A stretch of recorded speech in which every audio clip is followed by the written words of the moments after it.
Velociraptor. And my name is Mary Wayne. I represent the Women's Society of Cyberjutsu Southern California chapter here. Along with me, Estella, can you wave? She's also the WSC so-called chapter lead. We're here. And today we're going to be get into the Velociraptor workshop, right? I'm so excited to you guys here. And before I forget, again, we will be recording this. So it means if you ask a question, your voice will be recorded. But if you're doing it via the chat, then the chat will not be published anywhere. So that will be kind of privacy. I just want to let you know. So, and I want to talk a little bit about WSC first, because I think some of you said you're brand new to WSC. Women's Society of Cyberjutsu is a 501c nonprofit organization. And, you know, all of us are volunteer. Estella's here and she's a volunteer. We're here. I'm here. I'm a volunteer. It's volunteer based. And what do? We look at we really focus on hands-on training, discount on training. I mean, you get a lot of discount on training once you become a member. You get a whole bunch of emails every other week or maybe monthly. And then there's networking events, continuing education. There are also leadership opportunity where you can learn to become a leader, right? And we're always looking for volunteers all the time to help us out because, like I said, you know, an organization without volunteers is just going to be hard, right? Because we all have limited time. So I want to talk about some of the chapters here. I don't see another chapter lead here except Estella, myself. So we do have a so-called chapter, and that's what we're hosting this particular workshop today. And we also have Omaha chapter that's relatively new, just started. And we have Vegas chapter. We also have DMV chapter in East Carolina, Jacksonville, Atlanta, New York City. Of course, we have virtual always, right? The reason for virtual is because there are people, you know, saying, hey, Mary, I'm somewhere else. I'm in some village. I can't go to a local chapter. So what we have decided from this point on, we know how to run a hybrid or virtual workshop or whatever, right? So that we can reach out to everyone, regardless where you're located. And lastly, you know, there might be discount if you're a student or whatnot. I don't know the discount, but it is really a worthwhile. It's a really a good chapter to get into it. And I personally can only say so much about it. This is a great chapter. That's why I'm here. And there's also, I know some of you might be going for certificate exams. We also offer CompTIA 50% off. So that's enough for me talking about WSC. I do want to tell you I am wearing a Velociraptor shirt, just to let you know. I saw Mike at Black Hat. He actually dropped by our WSC booth at Black Hat, so I'm really happy I have the shirt. So I want to start introducing our instructor. The first instructor is Dr. Mike Cohen. He's actually the original developer for Velociraptor, and he's not only he's started. Let me see my little note. He started Rapid 7. Is it 20? Where's my note? I forgot the year, but he continues working on Velociraptor as an open source software. So yeah, be really happy. And now he's also a digital paleontologist at Rapid 7, along with Dr. Mike Cohen. We also have Shanna, and let me just say her name, Beta Galia. Okay, that could be wrong. Okay, and she is a technical product manager. And I'm serious about this. I really appreciate both of them are here to help us out because they know about Velociraptor better than anybody else, right? So without any further ado, I'm gonna stop sharing. I think you can just take it over, right?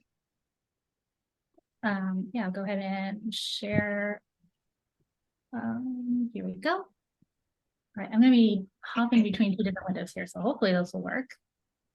And yeah, thank you for the introduction. Let's see. How is this readable on my screen? Yeah, looks great. Yeah. Uh-huh. Right. Well, yeah, thanks everyone. Yeah, so I'm gonna let Mike give a quick background on the history of Velociraptor before giving a quick tour of the UI, making sure everyone's got their VMs and so on. And yeah, just a little more background from me, I guess, too. So yeah, the technical product manager at Rapid7, and I've been really excited to work on the Velociraptor integration with our products, because before I worked on the product side, I was in incident response. And one thing that always frustrated me back in the day was not having tools, especially easy to use tools that would get me the data I needed so that I could quickly actually do the investigation. And I feel like working on Velociraptor, it's in the perfect place to be really reliable, always being updated, and once there's a lot, we're gonna see there's a lot to learn about the interface, but once you learn it, it's the first time in a long time I felt like all this stuff is there for me to be able to do an investigation. So it's awesome to have the opportunity to learn more about it and help with it. And yeah, so I'm gonna hopefully there we go. Yeah, so Mike, if you want to give a quick overview of yeah, what led you to develop Velociraptor and a little bit of history. And yeah, thanks, Shana. That's great. Yeah, so I'm also in the industry for a very long time, and and there's always been a need in the industry for some tool that, like Shana was saying, that makes it very easy for us to gather data, because in an incident the stress levels are high and everybody's running around, and it's very difficult sometimes to get the data that we want. So just as a bit of a background, when we say DFIR, digital forensic and incident response, so we might get something like an alert to say, hey, there's been a compromise or a virus detected, or some kind of a lead, and then we have to jump in and try and figure out what happened, and what was the extent of the compromise, who did it to some extent, but it's more important to try and stop the bleeding, kind of thing we say.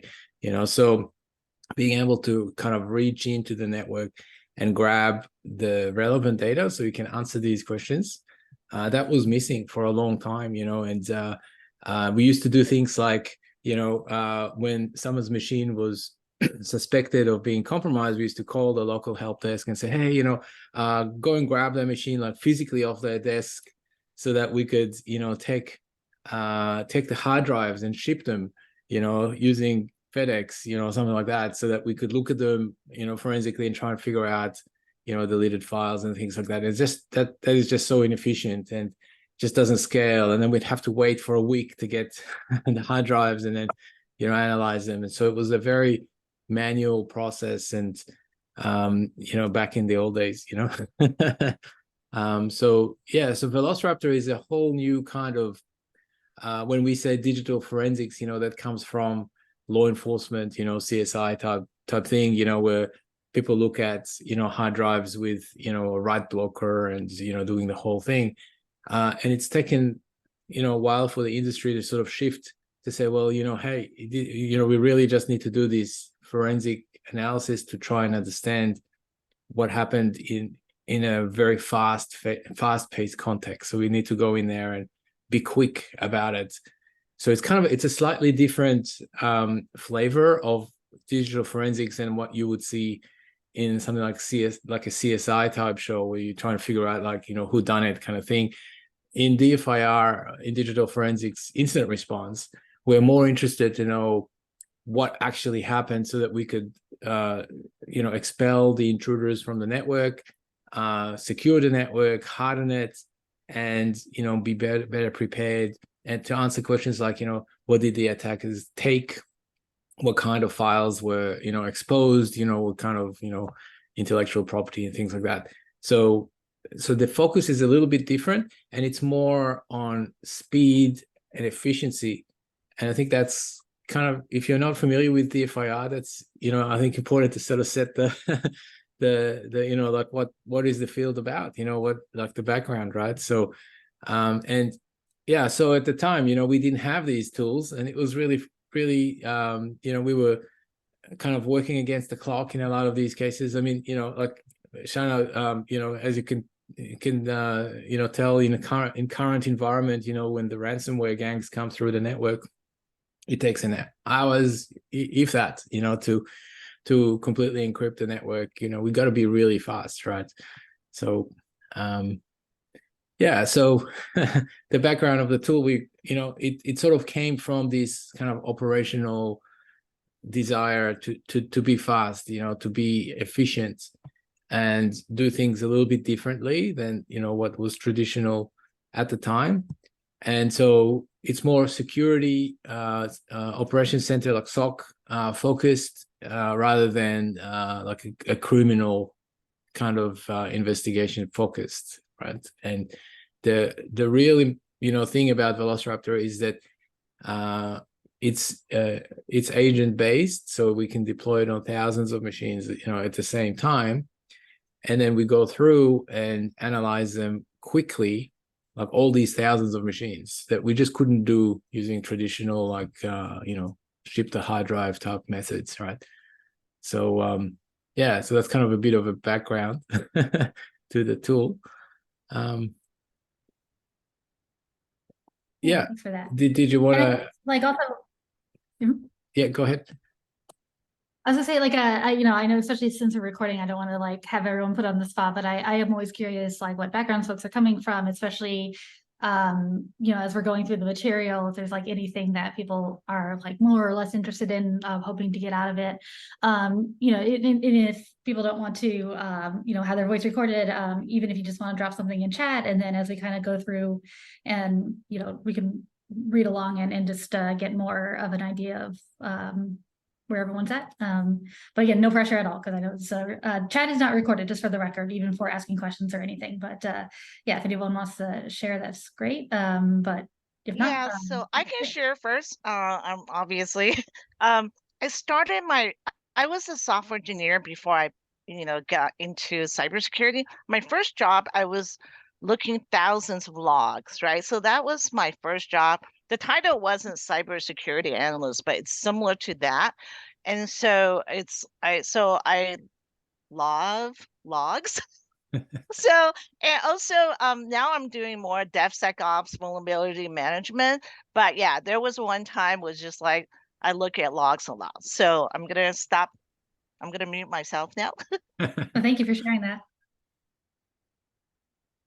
Yeah, I see some folks who are. Yeah, that's cool. So I can see in the chat, there are some people who are looking to get into DFIR, and some students, and some people who are already in the field, acting in the field of DFIR and looking to build a solid portfolio of skills. So yeah, so there's people who are from all backgrounds.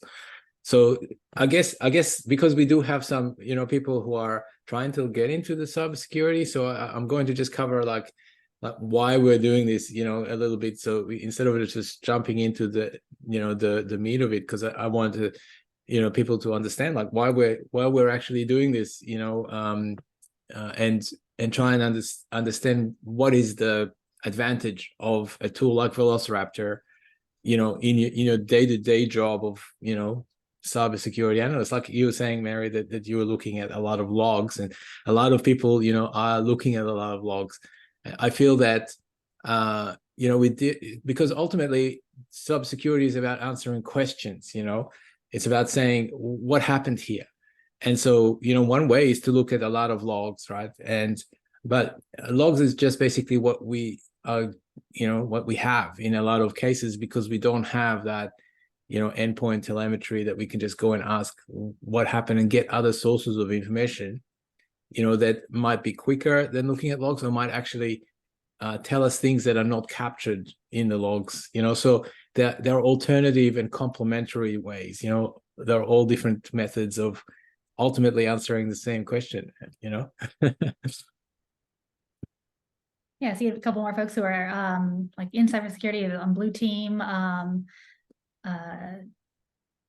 So yeah, actually, and it's almost like sounds very similar to some of how our own internal team grew, where like Velociraptor became very popular with our own incident response team before Rapid7 actually ended up acquiring them because they liked it so much. And yeah, and I think for the students as well, like yeah, you identified that this is a great tool to learn and add to your portfolio, because as hopefully you'll see through this workshop, it's very easy to run on your own, and even since it's open source, like poke around and figure out how it works. Like I really didn't know any Go before joining this team, and then just being able to like, oh, I have a question about this, and poke around the source code and start to like try to tweak things. It's been a really fun learning experience all around. Yeah, cool. I just also wanted to point out that there is a person in the chat who is an information assurance, and information assurance is not exactly the same as DFIR, but it's actually, it turns out that it's actually very similar in terms of use of Velociraptor, because ultimately the questions are similar. You know, for information assurance, you might ask something like, you know, what are the systems who need to be patched? You know, what systems are out of date? What systems are misconfigured? And all of these are just questions about the networks and the endpoints. So we can actually ask them with Velociraptor and just, you know, ask all of our machines, you know, what is your version of Microsoft Teams? Is it, you know, updated properly and things like that? Or what is your local configuration for whatever? And so a lot of these questions are the same, but the motivation for them is a little bit different. And so I think one really important thing in you know, when using Velociraptor is to just be open-minded and just kind of like think about things, you know, in a different way, and try and be more like creative about the way that, you know, we're asking these questions, because, you know, there's different reasons, but the same data is coming in from the same tool, so you can use it for, you know, all kinds of ways. Okay, cool. So I think that was cool for introduction. What we're going to do is we're going to have it fairly informal.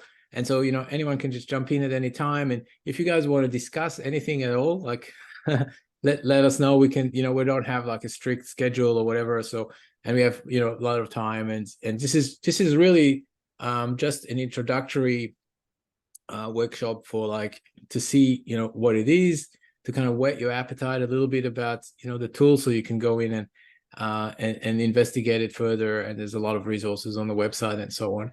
So, you know, it's not like that the tool is actually extremely, you know, capable, and there's so many things that you can do that we are not going to cover them at all, you know, in you know, as was mentioned before, we did a 4-day training at Black Hat, which was like very fast paced with lots of material to just cover the capabilities of the tool. So we're not going to cover it today. We don't want to really kind of like, you know, rush through a lot of material and then everybody gets, you know, to it's just not going to be fun for everyone. So it's more of a, so just to set expectation, it's more of an introduction to the tool. And so that's why, you know, we welcome any questions that everyone has about like, you know, anything related to that. We'll try and answer them and just kind of keep it informal. Yeah. And actually, I just dropped the link to the presentation in the channel, because like there's some things that are easier to copy and paste, or if you want to follow along. Yeah, that should be where we are at. Yeah, slide cool. one. Thanks, Shauna. Yeah. So yeah, I know Mary mentioned that a couple folks had reached out about virtual machines, and like I'm gonna give just like a brief overview of like what kind of setup we're looking for today. It's okay if for whatever reason, like the virtual machine, like if you have like one of the M1 or M2 Max or something like that didn't work. Just our exercises toward the latter half of the class are based on running some simulations on Windows and stuff. So it'd be good to have one available if you need to. But for exploring Velociraptor and things like that, you can use whatever operating system you have. Do people have Windows available to them, like in a virtual machine, or I can give a quick walkthrough and like let people set things up while let's see, for both. Yeah, so if you are don't feel like you have to have a machine to follow along today, because we're going to work through anyway. And so on our machine, so if you just prefer to watch, that's perfectly fine as well. And you can, it will be recorded. You could go back and do it later or whatever. So don't feel like you're missing out if you haven't got one. It's still useful to go through and watch. Yeah. And like even the exercises, we're not running any like malware or anything. And I don't think we're making any permanent changes. We're just like dropping a couple files and deleting them for hunting. So like that's the biggest reason to have a VM, even if your host is Windows, because we will be running a little bit of activity, but we're not doing anything destructive either. So either way, I typically run Velociraptor, the client server package together on my Mac for daily experimentation. Works great. I have a Windows VM setup that I'll go through for these demonstrations today. But for anyone who's setting up a VM now, I was able to run the Windows 11 Enterprise eval. So it's given me like 90 days. So I can tell you that one works. I haven't tried the other two on the list. Yeah, I normally run the server one. Yeah, and that works. That actually has 180 days. So it's a bit longer. I'm kind of like forcing myself to get used to Windows 11 because I haven't used Windows for personal use in so long. It looks like new and strange to me. So that's why that's a great resource, actually, the evaluation center in general, because they have a lot of things that you could try, and it's a really good resource from Microsoft. So just by the way. Yeah, it's a lot more generous than it used to be. I was surprised it gave 90 days. And it looks like it's like fully featured. So yeah, I think Mike gave the basic background to Velociraptor, but I don't think we've talked yet about what powers Velociraptor, which is the Velociraptor query language, or you'll hear us saying VQL throughout the workshop here. So this is kind of the meat of everything that Velociraptor does. Whenever you see us running hunts or collections or various plugins, like this is all driven by this query language. So acquiring files, we can use this to interrogate processes, registry items, and it's pretty easy to pick up on if you're familiar with other, star QL query languages, SQL, what else are the popular ones now? Any of those things, this will look very familiar. And Mike's filled increasingly more help references into Velociraptor itself, so that if you need hints and everything, it's like right there. You don't have to look all of them up in the Velocidex. Actually, and I'll drop this link in here too. This will be handy. You don't need it for this workshop, but I always have this open in a tab if I am doing something. So this is a help site. This is the VQL reference page. Just always useful to have open if you're doing any experimentation. So so as we go through how to use VQL, we'll start with what the artifacts are, and these are kind of package of queries that are reusable. You want to share them with other folks. You don't want to keep writing them over and over again. They're like wrapped up in YAML files. Again, fairly easy to read format. And that allows you to add things like parameters if you want to like slightly adjust things like file paths. And then by deploying those out, you can hunt across thousands of endpoints and then get data back like very, very quickly, depending on the network size and everything. But on the client itself, Velociraptor always seems to do its work very fast. We'll see some demonstrations of that a little bit later on too. Any questions about that basic overview before we just keep going through the high level stuff, and then we'll look back at artifacts. Shanna, this is Mary. I have a question. You were mentioning about the YAML file. Can you explain a little bit more? Yeah. Yeah, I probably should have not mentioned that until we got actually. But we'll probably get into the details later on. Yeah, I'll just click on it randomly. Oh, okay. Yeah. I didn't use that while I was playing with Velociraptor, so so I wanted to know a little bit more. All right, thanks. Yeah, I can wait. Yeah, I'll definitely we'll spend a lot of time going over artifacts and things like that. But yeah, because we only have 4 hours a day, I didn't put in the module where we go in depth on how to deploy a server with like multi-tenancy and user auth and all of that. But and actually, Mike, you might be able to go in a little bit more detail on this, since I don't typically do server deployments myself. But yeah, you have a lot of options for authentication methods and server hosting, and the two most important things we'll be playing with today are the client component and the server component. And if you're running Velociraptor locally, it comes with both in the binary itself. So you'll have the client which in a network-wide deployment, you would be installing on all of those endpoints so that they can talk to with a machine that's running the server component, and then they can feed all their data back in there, and then you can have the front end to actually go drive all of that. But again, the binary comes with both sides, so you can run them both at the same time and see what both ends look like.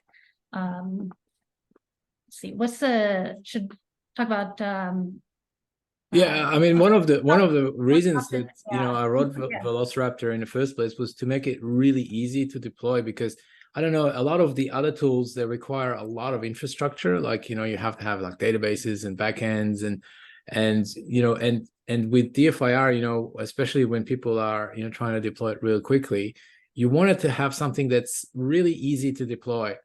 And so Velociraptor has no dependencies in terms of backend infrastructure. So literally you just grab a VM from either AWS or on-prem. You can have a physical server as well, and you just download the package from the internet and you just deploy it. And literally it takes 5 minutes to deploy a new installation, which we are going to do today. So what we're going to do today is exactly the same as what you would do in a proper installation, except it just runs locally, right? But it's the same tool exactly. So deploying it is actually really, really quick and really easy, and it actually has very low demands on resources, and therefore cost. Cloud computing cost is very, very low, and so it's designed for DFIR consultants kind of that you spin up these things quickly. And at the same time, it can scale up to hundreds of thousands of endpoints.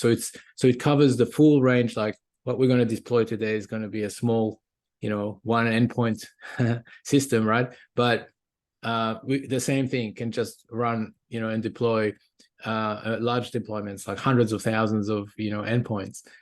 So being really flexible, that's actually one of the design goals of the tool. Sorry. Yeah, and when you do scale up to those hundreds of thousands, like that is where like you can start simple, but you can be as complicated as like running multiple front ends to do load balancing and things like that. So like for very large enterprises, or I think I can show this in the GUI when we go through the tour. Like we also, or Velociraptor now has the ability to support multiple organizations. So, like if you're running like a managed defense service or a SOC team and you want to support multiple organizations but keep all their data separate, you can have different logons and different orgs and jump back and forth between those. So yeah, it's like very simple to start with, but you can add complexity as you need it. And yep, so we kind of went over like just in chatting, like running this whatever operating system you have available. Actually, like I haven't tried this on FreeBSD at all, but yeah, we typically Either. I was like trying to think like I think that the baseline is Velociraptor because it's written in Go. Go to the support page. It's supports whatever operating system that Go will run on. Do you typically build FreeBSD packages in the releases, or is it usually just? Yeah, we do have FreeBSD packages. Maybe not the latest one, but we do have it. So yeah, you do actually. Yeah. Oh, it is? Okay. Yeah. Yeah. Yeah. So that's just useful for the client. So if you happen to need to investigate, a network that has some FreeBSD machines on it, then you can. FreeBSD is common for like edge devices, like firewalls and like a lot of the appliance type things. They are running FreeBSD. So.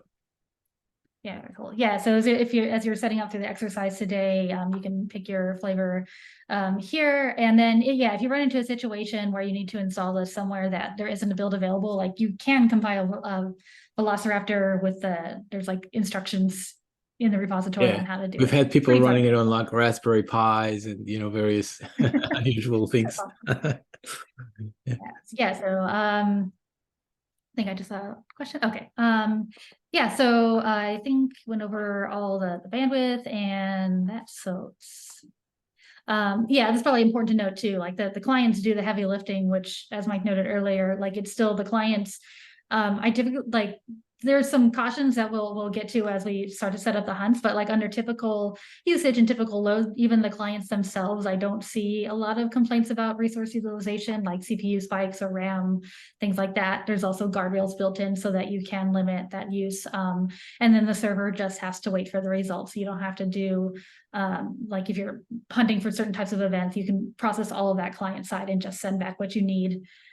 So it's nice and lightweight in that regard too, especially if you're like, coming from tools at my company, it's like a lot of our stuff is like processed in the cloud because that's kind of what we do. So it's cool to have an endpoint heavy option to look even deeper than some of the things that like SIMs and tools like that are covered with the cloud storage.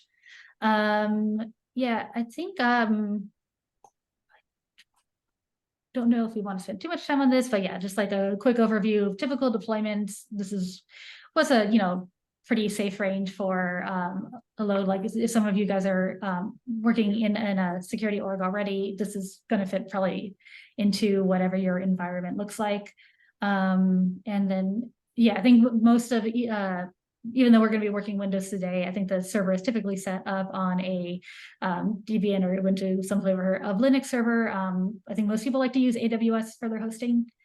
I know we use it doesn't matter. You can use any cloud provider at all. I mean, we're just running a VM, right? So we don't use any cloud specific infrastructure.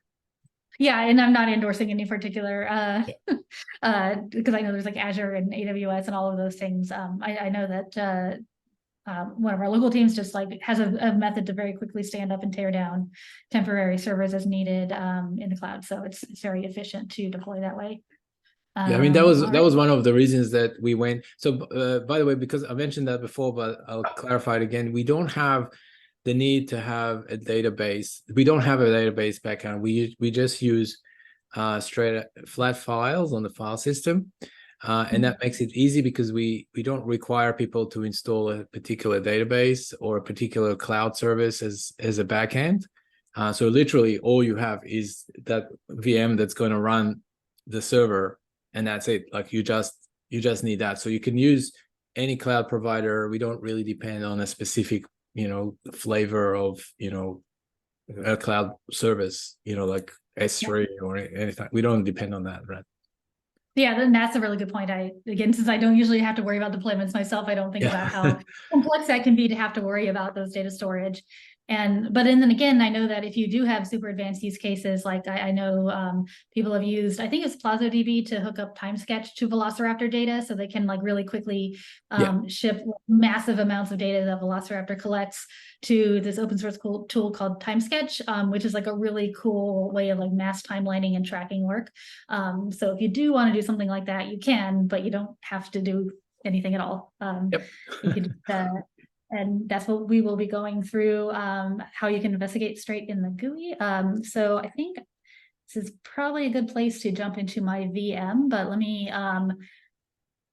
if you haven't downloaded the binary yet, here are the releases, and then I'm going to jump into where I have done that already in this virtual machine over here. So let me quickly switch over. Hopefully this will be readable. Shanna, so that was we're going to do something more hands-on now, which will be more fun. Yeah, so, sorry, hands-on while I that's cool. Just while we're switching over. I have a quick question, Shanna. Mike, in a presentation, I review obviously presentation slides. It says version 6 dot whatever. Is that the one that you want? Oh no, I meant to go update that and then like. Oh, I wasn't sure. So I mean, yeah, the slides were written like a while ago, so they're a mix of different versions. That's what I downloaded. I told. I think always I grab the told. latest. But yeah, the releases page that I just linked there, that'll have the latest. I knew I should have like. Oh, the version 7. Okay. Yeah. 7 is and there was like a new build, -3 as of like. I didn't even realize until I was like practicing for this that there was like an even newer build. There's actually some like especially if you were looking at 6, there's some really awesome GUI improvements, especially that I really like. So we can check those out. All right. Hopefully you're looking at my virtual machine now. Yep. And then just real quick again, I don't know if I wish there was an easy way to see if people actually raise their hands in Zoom, but like if people have this more or less ready to go, or if you're going to be mostly just watching me drive the screen. Let me try to make this. But there was just a quick question at the chat. Oh, do you download the MSI or EXE? So for this workshop, we're going to download the EXE because we're just going to, be running it. The MSI is used for deployment. So when you're deploying on Windows clients, so you use the MSI, and even then you don't really need to download it. We'll show you how it's used, but so you don't really download it manually. It's done automatically. So for this workshop, we need the executable. Just a question on the chat there. Yeah, thank you. That's that's important. Can you read the command prompt that I have open? I need to make the font maybe larger. Could you make it a bit bigger? Yeah. Yeah. Yeah, that's going to be better. I have it bold, so I don't know if there's like a high contrast. I think that's good. Okay. That's weird. I have not messed with the command prompt link, but it's telling me that now. Here we go. Yeah, no, that's good. All right. So I'm just running out of my desktop because it's easier to show things there. So I have the binary that I've downloaded from that releases page. And then I'm going to open this up side by side. This is just a folder I created to use as the data store, which is like where it's going to write all of its, basically all the server files and everything else. And you can kind of see then as that fills up what Mike was referring to about like not needing to set up separate databases and everything, it's all going to start to fill up in this folder here. If you don't specify a folder, it'll just use temp files when we do when we run it the way we are about to go. So what I'm going to do is run the binary. So just got the name of the binary here. And then I'm going to use the GUI option. And what this does is it's going to spin up the client. I think it's running in the same process, but I'll say process for clarity. Yep. It's going to spin up the client. So I will have basically like this VM, I will be able to interrogate it and ask questions of it as though it were like any machine somewhere on a network. And then I'm also going to have the server running in the same process. So that will give me the front end where I'll get the web interface that's going to pop up when I run this, and then be able to interrogate the client as though we're a separate entity. And then just side note, I think this is maybe because I'm using my work Mac. I was trying to get my Mac to be the server and then connect the client to my host VM, and no, don't just double click it. You'll probably, if you do that, nothing bad will happen, but you'll probably see the command prompt like flash up and then go away. Maybe you can show how you just, what will happen if you just run it without any arguments. So it'll say this, and then I think it's just So yeah, but I mean, just here without the GUI, so you can see the output. So it can do a lot of things, and it just tells you like what command do you want to run. So there's a bunch of commands that you can run, right? So yes, so where's this GUI layer in here? So here's the main command. So we could do it. My client would be just running the component that reaches out to the server. Where's the GUI option in this list? Yeah, it's GUI. Oh, there it is, right there. Yeah. There's the GUI, and then and then actually, since you asked about double clicking, if you're running this in the command prompt, make sure you're running as administrator. Just I don't know if it'll totally fail if you're running without an admin. No, it should work, but you won't be able to do certain things. But that might be fine. I don't know. It's just it eliminates questions later when suddenly it doesn't work. Exactly. I know I do stuff like that all the time. So go back to GUI, and if you do a -- help, then you'll get help specific to that command. So we ran the GUI, and then you can see down here there's some additional flags that just are applicable for the GUI command. So like data store is what I'm going to use to point it to this folder here. Yep. So that instead of writing to a temp directory that's going to be like buried deep inside my Windows profile, it'll be really easy to see those files. And then if you're repeatedly running Velociraptor for like local experiments, it's nice to have the same data store.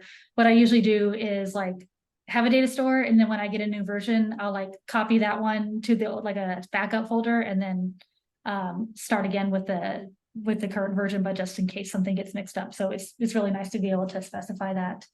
I usually go in verbose mode just so I can see things on the command prompt. This is something I didn't even realize until Mike pointed out. No browser is really handy if you keep restarting the client or the GUI thing, because you'll keep getting the browser pop-up that you probably already have a tab open. So I was happy to learn about that. But for this, I'm just going to use data store, and then it should just find that. And then when I hit enter, you'll probably see some files popping up here. I swear I'm hitting enter. So this is really useful because if you don't specify, it uses the temp directory, which is fine, but then Windows starts to clean it occasionally, and so if you're going to keep it for a while, then like files start to magically disappear from your installation, and then it breaks in weird ways. So I always do what China is doing and have a more permanent directory, so rather than the temp directory. So this is just a little hint. It's super useful to have over time. Yeah.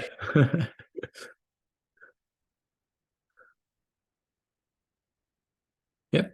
I'm sorry, Shanna, can you explain this? The data store you mentioned, is that something that if we want to use the same data next time, we Exactly. pointing to? Okay, pointed to that data store. Okay, so all right, and there's another question, because I played this in my own VM. How do you typically launch this, like 150 endpoint? I mean, how do you do this exactly? I'm just trying to get a feel of understanding. How do you do this with your large scale? For the server or for deploying on The the client. endpoints? We're going to go through that. Okay, all Are we right. I going was through just that, thinking. Shana? Is that in the slides? The building the MSI? I think it is, isn't it? I have to skip forward a little bit. But Okay, yeah, I'm just curious, how you do this, because I obviously, I think I told you I heard this from a conference that was just a lot of endpoints that was deployed, right? So, okay, thanks. yeah, normally we build an MSI, which is pre-configured, and then we just give it to the administrators of the network, and then they use normal software management to push it out. So Okay. whether it be SCCM or some other software management, and then it's just an application. Oh, okay. It's just the application you push that. Okay. All right. Thanks.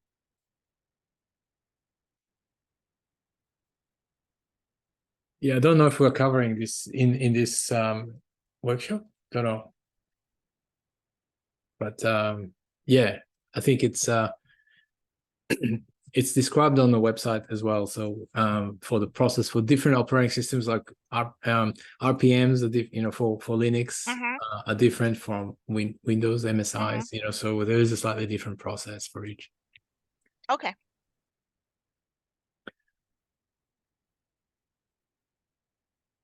Cool. So if we just go ahead. If do you want to explain the not secure warning here?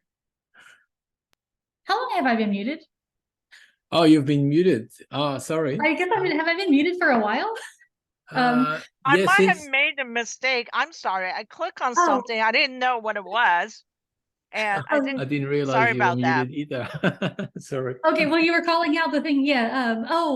So did you hear me saying that I don't think the module about configuring the MSI, I think that was part of the part I cut out, but we can double back to it. No, we did not hear that. Sorry. Oh my gosh, I've been just no, so I have not been ignoring you. I've just been talking into empty.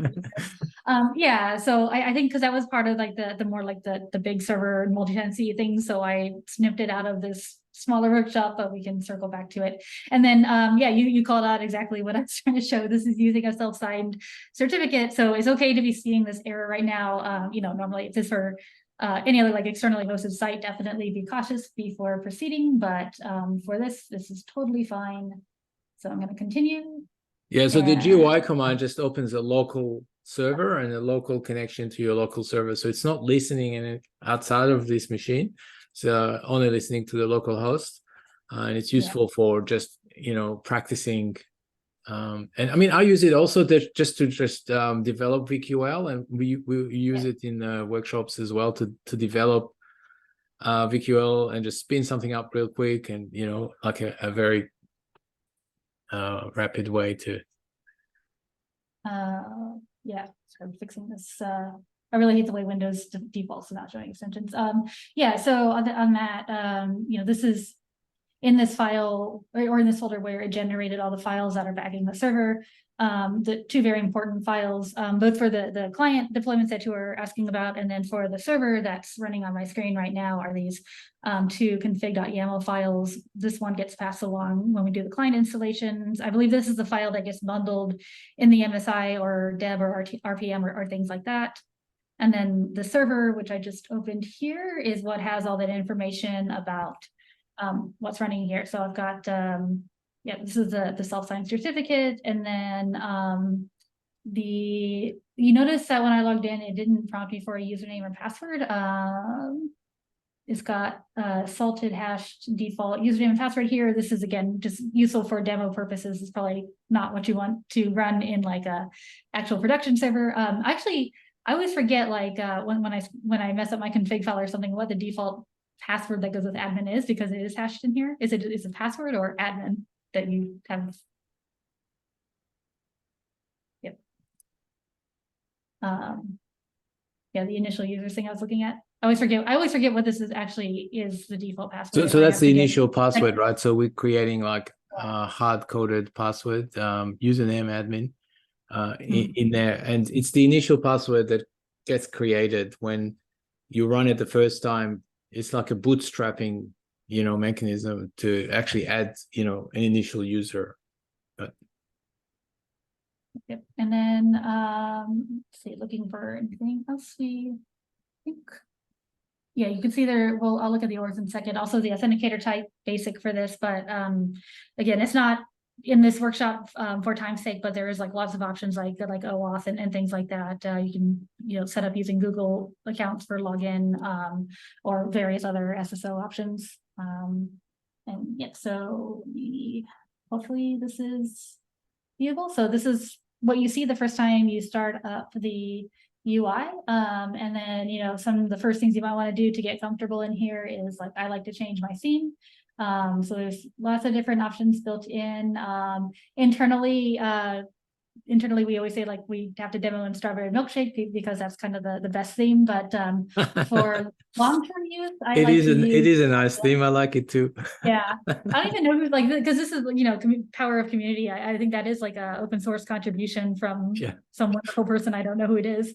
And then this is my favorite for daily use, just because it's easy on the eyes.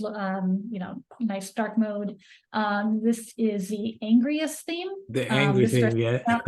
Yeah, this one stresses me out just looking at it for a minute. But so yeah, I'll mine like this. I'm not going to spend too much time bouncing around orgs, but this is what we alluded to earlier, where if you are trying to serve multiple different like sets of data, maybe sets of either your own network or customers, if you're doing like a MSSP or MDR service, something like that, you can set up different orgs, and then like that data will be separate. There's different logons, things like that, and then downloads password. This is if we like are collecting malware or something suspicious, you can set a password on that when we download that file, it'll be zipped up with that password so that you don't accidentally double click and blow something up on your local machine. So here we go. And then just getting through here. Yeah, so let me go to the dashboard here. This is kind of like the big overview. Again, it's not like super complex with just the one client here, but you can get a nice overview of your server's health. So in this case, because I'm running this in a virtual machine, this is just looking at the actual VM, but this will be showing like not the client utilization, but your server, so you can see if the server itself is being taxed or has plenty of resources, number of clients. I truly don't know how. Oh, okay. Like this is an interesting way to graph this out. Like there is just one client, but it looks like it was getting close to 1.3 clients. But yeah, and then some other useful things.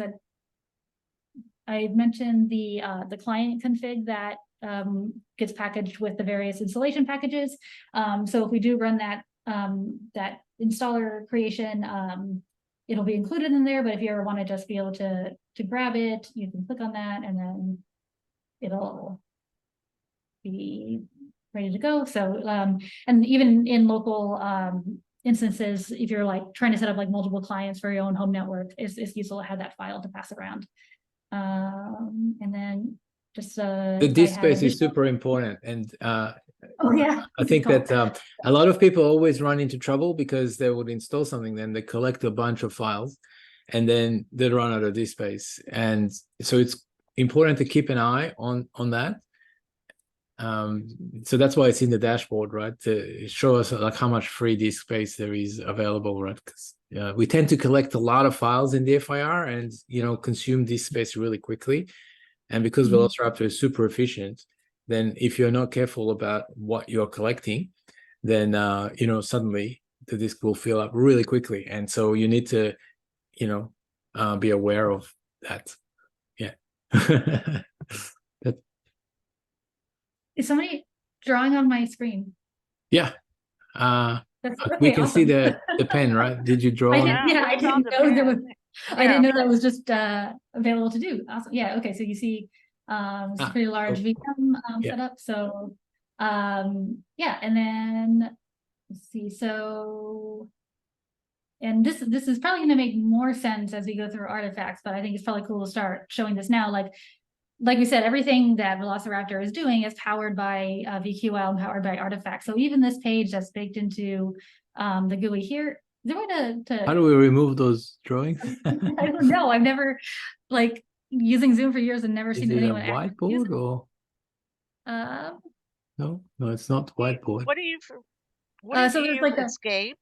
Would it work if you do escape, or I don't know? Not for it's that pencil, right? Annotate. I think it's So go back to not the pencil. Oh, there's like a whole tool. Okay. Okay. Well, nice. Okay, cool. So what's really funny is the Zoom toolbar. It is like, I mean, it's like do you see my mouse scrolling down here? It has aligned itself exactly in line with these icons, and it's like the same color. So it was really hard. This incredible Zoom. You can move it to the side as well. You move it to the other side. Oh, it's showing it within my shared window, so it actually won't. I'm just going to close it. It won't move out of my window. All right. So yeah. So we're talking about yes, everything that Velociraptor is powered by these artifacts here. Actually, this is probably not a great one to mess around with, but yeah, we can just. I wouldn't edit the server monitor health one, but you can. Probably a nicer one is to when we were on this home screen here, I actually do like playing with the screen. Once again, you can edit this welcome screen, and but again, it's going to bounce back to this artifacts page. We'll be talking a lot about these in a minute, but just getting a feel for how basically everything Velociraptor is doing is very customizable. So in this case, with this, why don't you show people how to edit this just real quick, like just welcome to WSC or something like that. Thank you. Yeah. So I always do this because, when I deploy Velociraptor, I'll have not hundreds, but, a few installations, for different customers and operating environments and things like that. And they all look the same, right? So it's very hard to tell, when you log onto a server, have to remember what it is. So if I can customize the, either the welcome screen, as you can see there with WC, or the dashboard, as we've seen before, then I can quickly see, okay, I'm on this deployment, I'm on that deployment. So it's really important. And also you can put information like contact person, if it's a different company, then you need to be able to know who the contact person is and things like that. So yeah, very cool. All right, and then I'm wondering, I just noticed that it is, I guess we're only an hour in. I was like, is this a good spot for 5 minutes, or should I go a little bit through connecting to clients and collections? Why not? Yeah, actually, the dog is still asleep, so I probably should keep going. Maybe a 5-minute break or something like that would be good. All right. Does everybody want to take 5 now, and then we can jump into searching for clients? And if people want to follow along, and if they can, get up to this point, then we can spend the next 5 minutes getting there, and so we can regroup after that. So are we returning 5 after? Is that the plan? Sounds good. Yeah, and I think Okay. I'm going to stay here so I don't disturb the dog. So if anyone has questions, I'll be sitting here. Thanks. Okay, great. All right, see you in 5.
All right, is everybody heading back in?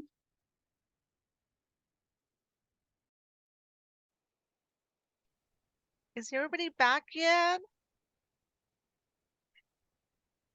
I don't know. Hold on. I think.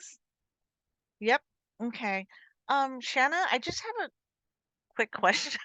I always do, right? No, it's great. Questions are great.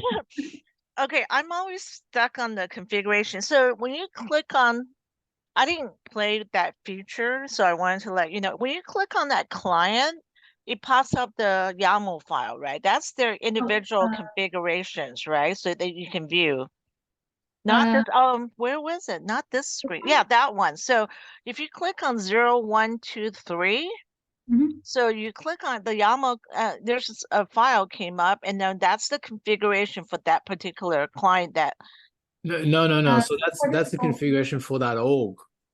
So if you want to deploy clients that connect to that org, then you would use that client config. That's why yes, it's named like that. Oh, if you want, then you would use that client. Okay. Yeah. yeah, Oh, I see. So it has it has the certificate. It has the, okay. All right. So that's, okay. That's something I haven't tried. Okay.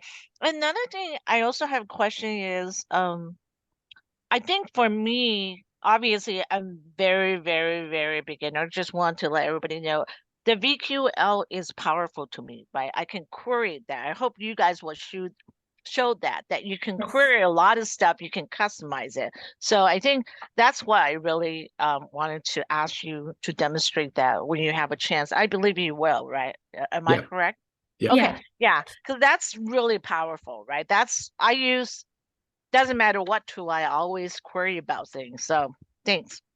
Yeah, so if you're coming from a background where you're working with logs, exploring Oh logs, my God, the that would logs. definitely be of I'm interest telling to. you, Yes. sometimes I mean, my first job was just looking at thousands. I mean, I'm talking about Linux, Linux, Unix, and Windows. I saw so many, and query. One thing is to be able to query them. That's why I like that the feature, right? To be able to quickly find the things I'm looking for, right?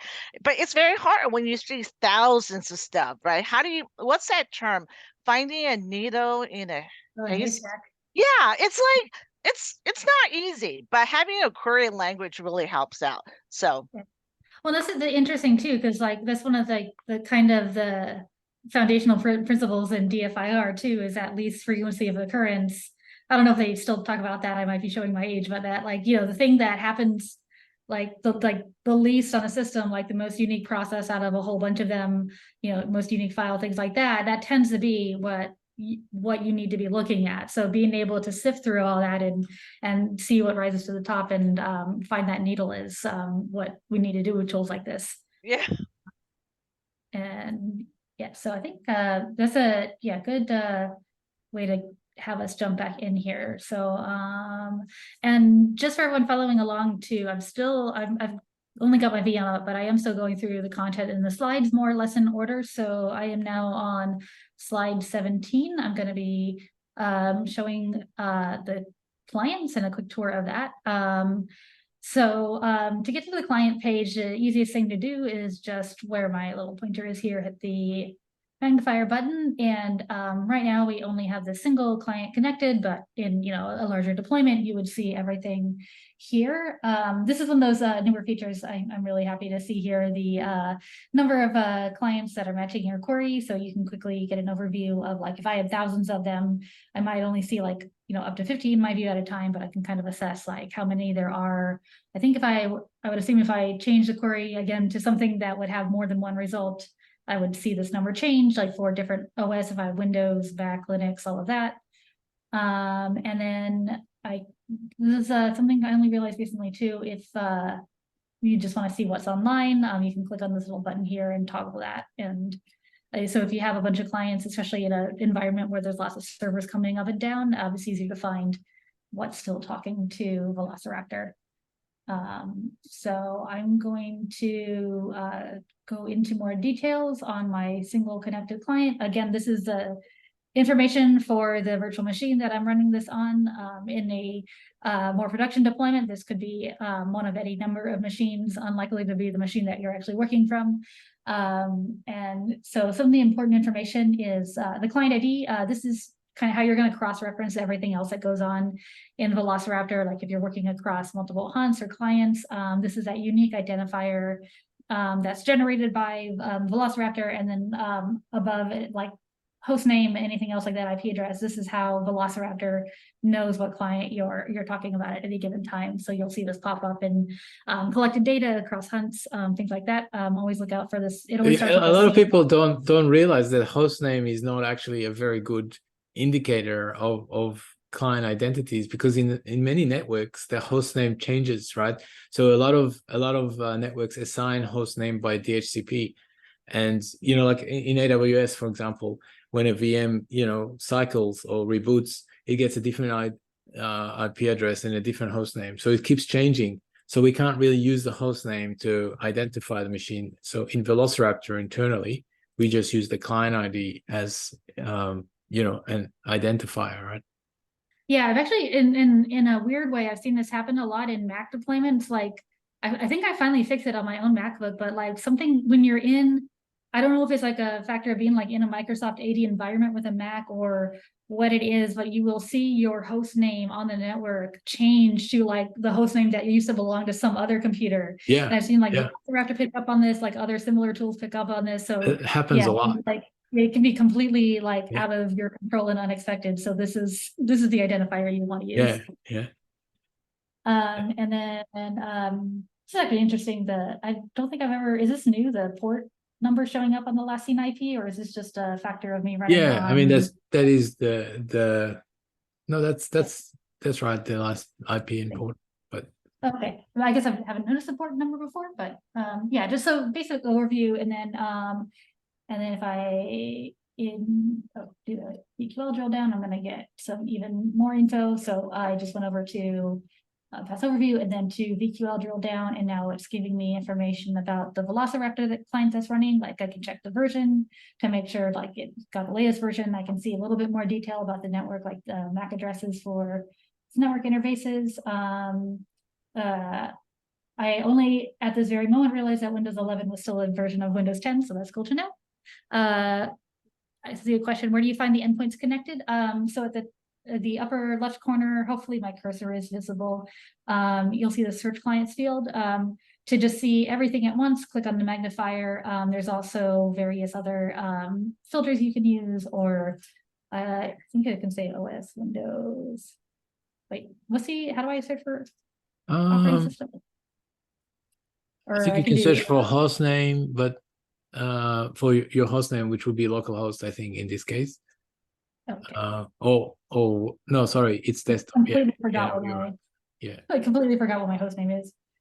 No, it shows you that. Oh, like the thing that's, is it? Oh, is it still case sensitive? So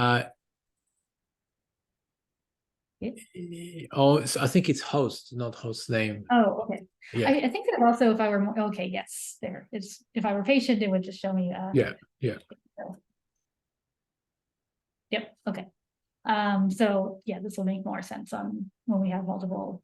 I think one of the exercises, even though I skipped the multi or the MSI stuff, I think one of the exercises does involve spinning up a bunch of fake clients, so we can see. We'll end up seeing. I think when we do hunts, we do that later. Yeah. Right? Yeah. But yeah, so if I go to the VQL drill down, I get more information, memory and CPU usage. So I can get a sense of like how much an individual system might be being taxed, more information about Windows, info about users logged in, and useful things like that. Just getting caught up on the slides. Okay, so over on slide 20, I'm going to, because there's a command that folks might want to copy on that slide if you're following along. So Velociraptor, maybe you can open. Can you open the presentation on another tab there? Yeah, actually, I could just open it in. Sure. So then we can see it in the screen share. Yeah, that would make sense. I had it like side by side. Yeah. There we go. Yes. So yeah, so Velociraptor gives you access to shell commands. You can, in the case of Windows, run PowerShell. And then when we talk more about VQL, how to use it, you can also just run VQL queries directly on the client this way. So we'll give a quick demo of that. And this is a very powerful tool to have. This is why be careful about who has admin access in your deployment, because nope, not that one.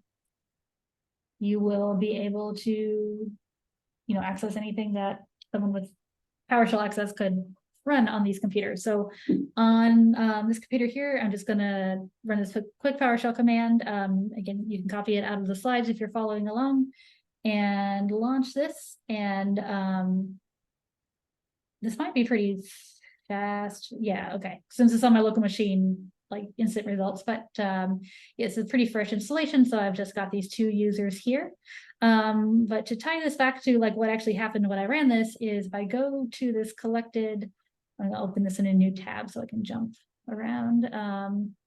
So collected, this button here at the top of my host, it's also the same thing as clicking on collected artifacts here when I'm connected to a client. This is going to show me like all the different jobs that have been run on this system. So, you know, this being a fairly fresh installation, I just had this one kind of generic client info that populates that initial information about the client and powers a lot of what we were just looking at on the other page. And then here is the job for that PowerShell command I just ran. So, you know, it's very transparent as to what's going on. It's not just like, you know, I run this and it kind of disappears. I will also make sure to show the audit log too. I can go back here and refer to this job and then see that, all right, I ran this PowerShell command.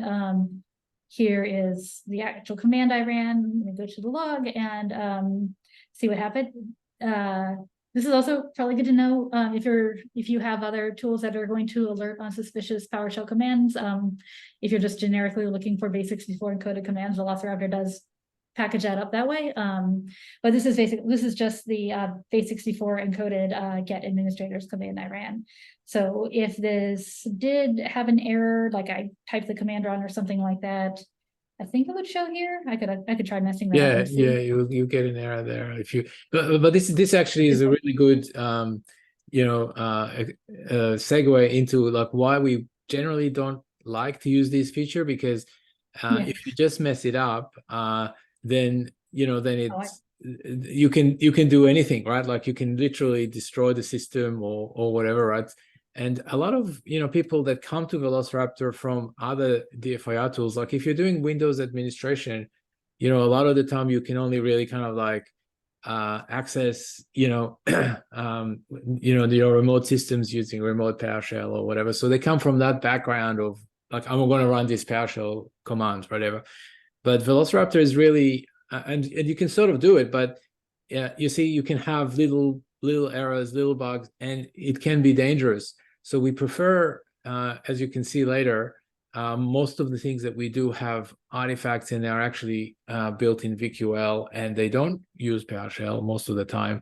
And so we know, that they're kind of like more tested and more controlled than just running PowerShell. So PowerShell is useful, really useful sometimes, but we prefer not to use it because it's a little bit more risky, more dangerous. It could make it can make an accident. You can imagine if you accidentally deleted like a very important file across all your machines, it could cause a lot of damage. So so we don't recommend people reach for that feature first. Yeah, I mean, I know everybody's got different methods. I tend to only use it as like break glass kind of thing. Like I desperately need to talk to a client, exactly, and it's the only thing I can. Or even to set up little exercises. Like I'll use it to, if I'm testing, especially the PowerShell artifacts, if I need to generate a test, it's useful for that. But yeah, I tried like very hard not to lean on that as exactly, kind of like a suspect. Or if anything, just running the VQL version of it can be a little bit safer. But you can see here too, let me just go back to where I jumped in.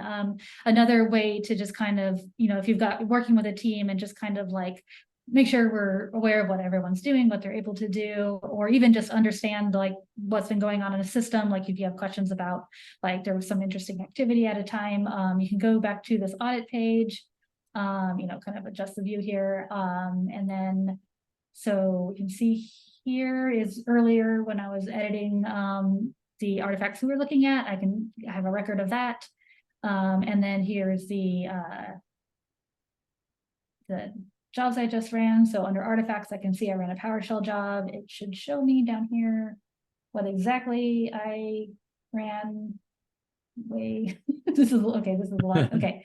You can see the exact command I issued, so there is that kind of nice audit log backup. And then here, so we're referring to either this very important client ID, so that, you know, if this were something that I'm unfamiliar with, or maybe even if like maybe this is useful to me, like my team member was working on something and I want to jump back. Now I've got this client ID, you know, I can search for it here. And then now I can pick up where they left off pretty easily, see the job that they ran. So it's always useful to have that client ID to refer to. You also probably notice the flow number, same format, starts with F, and then that way I can also, if they were working on a particular job or I saw something in an audit log, these uniquely identify each specific collection that ran. So yeah, well, what Shana's showing you there is the audit log. So we actually, everything that a user does in Velociraptor is audited, and that's what we just saw. It's really important to make sure that like everything is audited, and you know, if any misuse can be detected and so on. So yeah, I have a question, Shauna, because I had the question before in my mind. Can you explain what is a flow ID? It's associated with your jobs, right? They all start with F dot. Is it just a job that has been run that there's an ID associated with that job, right? In this case, we're looking at PowerShell, right? exactly. Okay. Yeah, or yeah, and you know, anything. So, and this is actually we'll go into this in more detail when we talk about hunts, but this is probably important to kind of get through as many times as possible. So, good time to ask that question. Like right now, I'm connected to an individual client, so I'm looking at its you know, collected artifacts. So that's where when we talk about flows, each flow is associated with only a single client. So when I look at this here, this is unique to this system here. Anything that I collect from within the context of this client, let's do this one, and then launch, you know, it starts up a new flow, unique ID. The difference is when we go to hunt, which is where we're going to be asking these questions of multiple clients at once. These also get their own unique ID that starts with H, but then for each client that's incorporated in this hunt, it will also, like the actual like meat of the collection lives on the client's flow page here. And again, we'll be going into hunts in much more detail later, but yeah, just that kind of like hunts hold or associated with many flows. Each flow has only one client, and so on. Yep. Okay. And one more thing, I actually saw when you were showing your PowerShell jobs. First of all, I think I've used Bash as well. It's not just PowerShell, right? There are other things you can run. It's besides Windows. You can do. I mean, for here we're Windows, so yeah. There's a command. Yeah, is that Bash? Shell? No, Bash. When it's a Linux machine, you'll get yeah. Bash So this as is an a option. Windows, right? So you're running a Windows command. Okay, gotcha. I can just run preview well. Yeah. Yeah, so one thing I wanted, can you go back? There's a picture of the task associated with time in a table. Where was that? Was it the audit log? There's like timestamp. Yeah, this one. What do you describe this thing on the top? This timetable, or what do you call this table view? This thing? Yeah, it's a timeline. Like, yeah. Timeline. Okay, Yeah. so I see from 00 to 11, it's red available.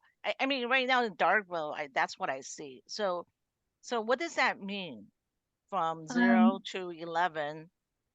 So that means that you've got logs on that day, right? So it shows the day as available, and you can zoom out if you click on that top header that zooms out like over the days, right? So you've got 14th, right? So you've got data there, and then you can zoom down, and then you can move the cursor and see the events to the right of the cursor, like, you know, from that point, you know, on, right? So and you can zoom in, like, so now you're seeing like hour, and if you click on that 2000 or whatever, so that goes down, you know, in the zoom level, right? And so it's useful for like looking at time-based events, because you can zoom in and out, and you can move the cursor, and you can seek to a particular time quickly. Oh, I like it. Okay, I didn't play with this feature before, but I like it. Yeah, so you can actually zoom in a particular time stamp you're interested. Okay, thanks. And there's another area I'm hoping we'll have time to get to it where this comes into play a lot more, the client monitoring things. I'm actually going to try to add something to the USN exercise to play with that a little bit that I think will be fun. Yeah. Yeah. So let's see, we're going over flows. The next thing we have here is going through the virtual file system.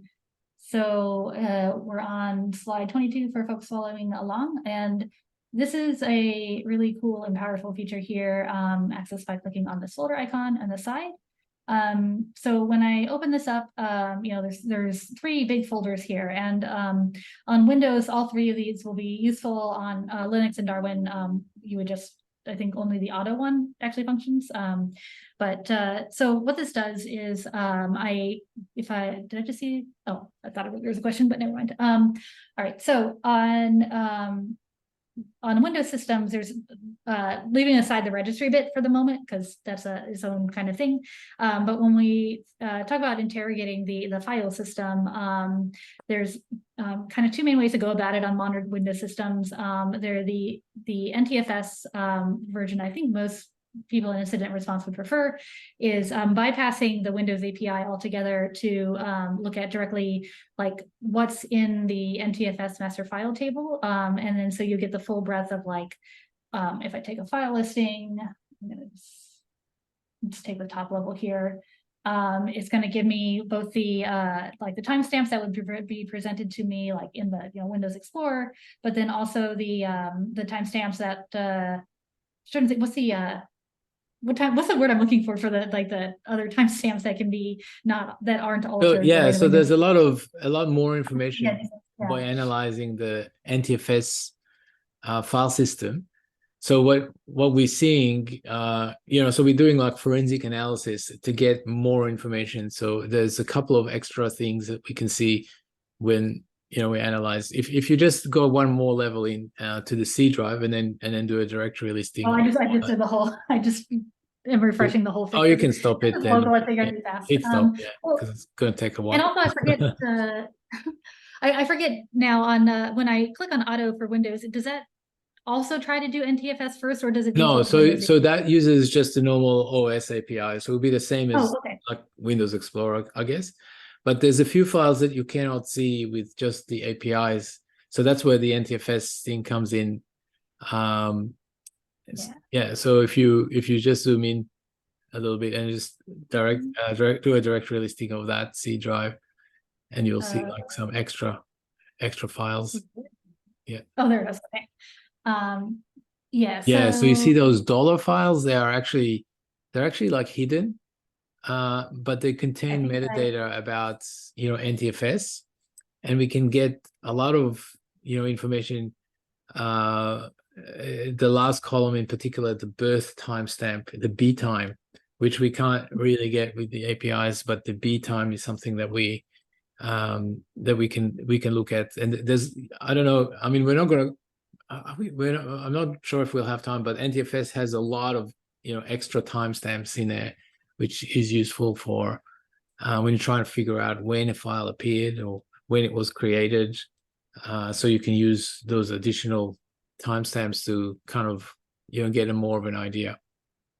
Yeah, like you'll notice here, like, I mean, this is a clean virtual machine, so this doesn't actually mean anything suspicious. But like, if it weren't, like, this is interesting that the birth time here is 2022. Like, I actually don't know an explanation for like why that would be on a clean virtual machine, but if this were like an investigation, I don't know if this is prevalent now as it used to be, but it would be really common for intruders to what they call timestamp files. So, to make it harder to find things that are outliers, or like if you're just looking for newly created files via what Windows would give you in its API, it's pretty easy to deceive Windows and change these timestamps here, so that if I were looking at an Explorer or looking at it via the API accessor, I might not notice that the file is actually like a lot newer than it claims to be. And then so in this case, well, it's actually kind of the reverse.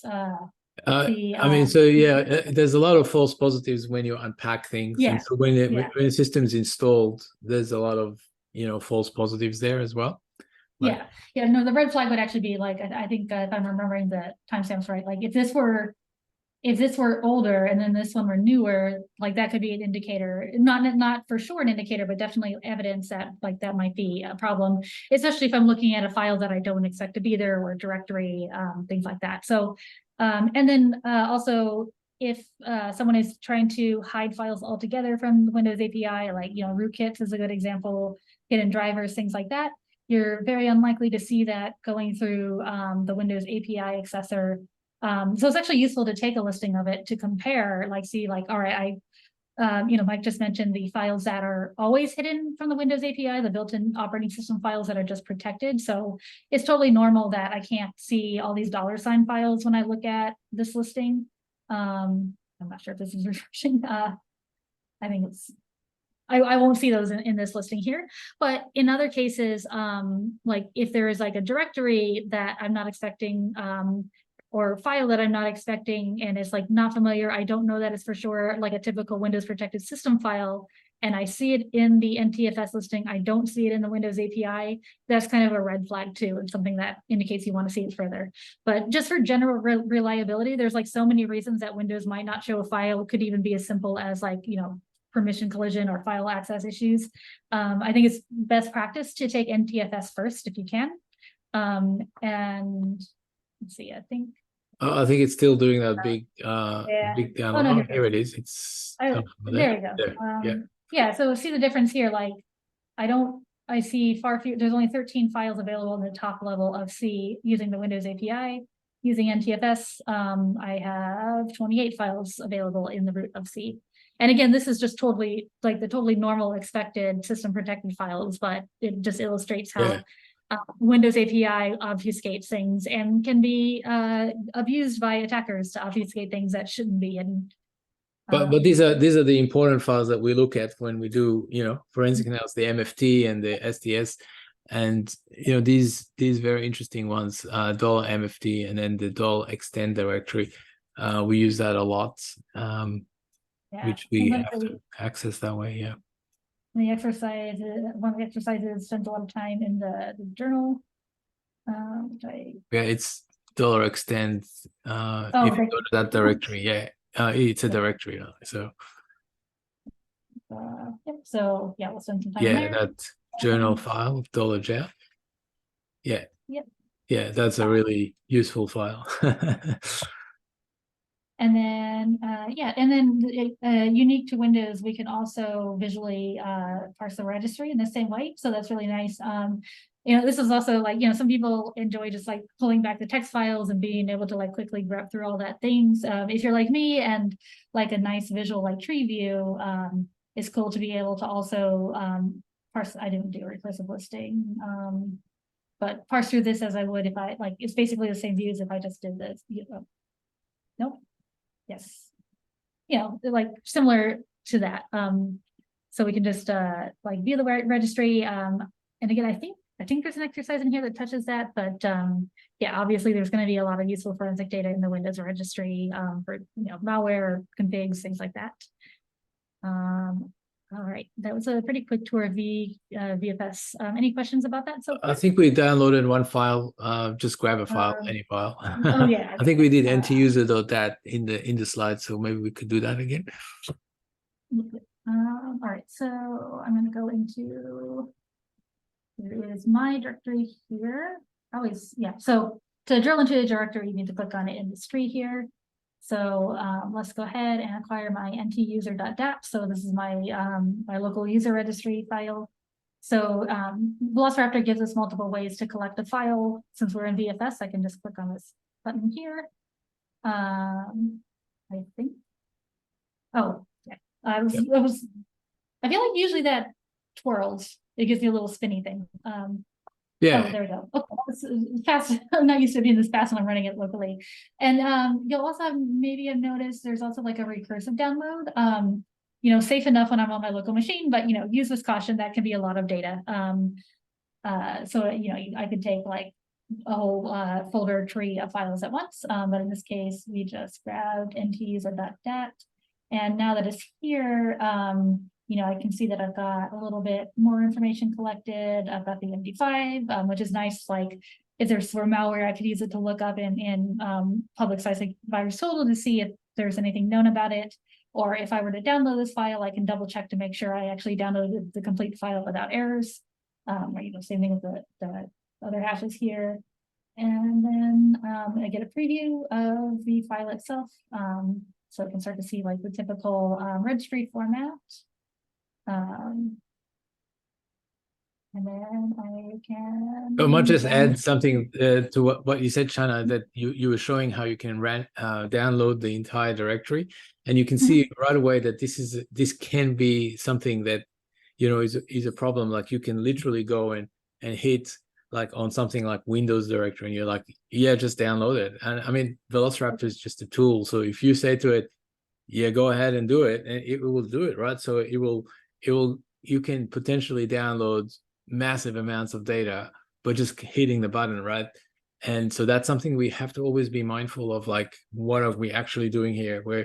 And this machine could be sitting on a remote link somewhere, and you don't realize it, and you're suddenly generating a lot of network traffic, just downloading these files. So it's always you always have to keep in mind that everything you do has an impact on the world, right? So it's got a lot of power in the tool, and you can. Yeah, this is funny. As you were talking, I was like, well, let's see what happens like if I download my whole directory on a relatively clean system. So I mean, it's still going, right? It's downloading 43 megs. It's going to tick over, right? And yeah, we're up to 57. And this is the clean VM, and I only took my own folder, and it's already getting pretty large. So that's a good illustration of. You can stop it. So if you find that you accidentally did that, then if you hit the stop, it just stops the collection. You can either stop it here or in a table that you've just shown, and then it has that little exclamation mark there to say, someone it was canceled by the user, right? Yep. Yeah. So and I think this would also be subject to there's other safety rails where like you're still going to get a lot of data in 600 seconds, but there is a default timeout of 600, so it's not like completely out of control if something goes wrong. Yeah, and these I are think that the default download is 1 gig as well, so it will stop downloading after 1 gig, and you can increase that if you expect more data, but it's another step to just try and.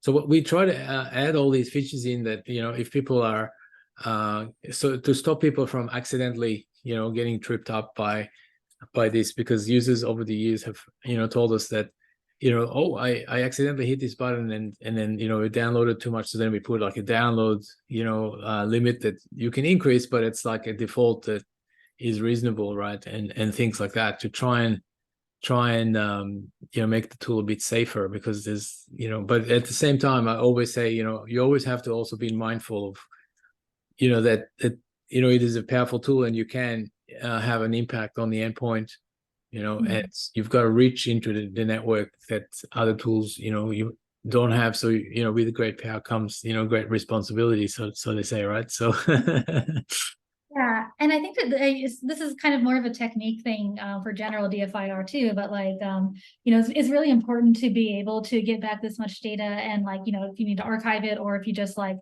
you don't have another way to parse it efficiently yet. But like I see a lot of folks usually like if you're new to a tool, it makes sense. Like you're not sure what data you need yet, so you want to grab as much of it as possible, like just in case. But I think like these aren't the old days of like Encase, or Mike, you were talking about shipping hard drives back and forth. Like we have a lot of ways, and a community who like it's easy to ask for like, hey, I need to look for like XYZ. Are there any artifacts or suggestions on how to do this? Like if I find myself pulling back this much data, I know that like practically I can't hunt through all this data looking for that needle in a haystack. So instead of like taxing the server or taxing my brain, like let me see if there's already some tool for like this might tie into one of the exercises later where we're kind of going to be monitoring for some suspicious files. Like instead of pulling all of this back to inspect manually later, like let's see if there's a way to just pinpoint exactly what we want and grab only that stuff.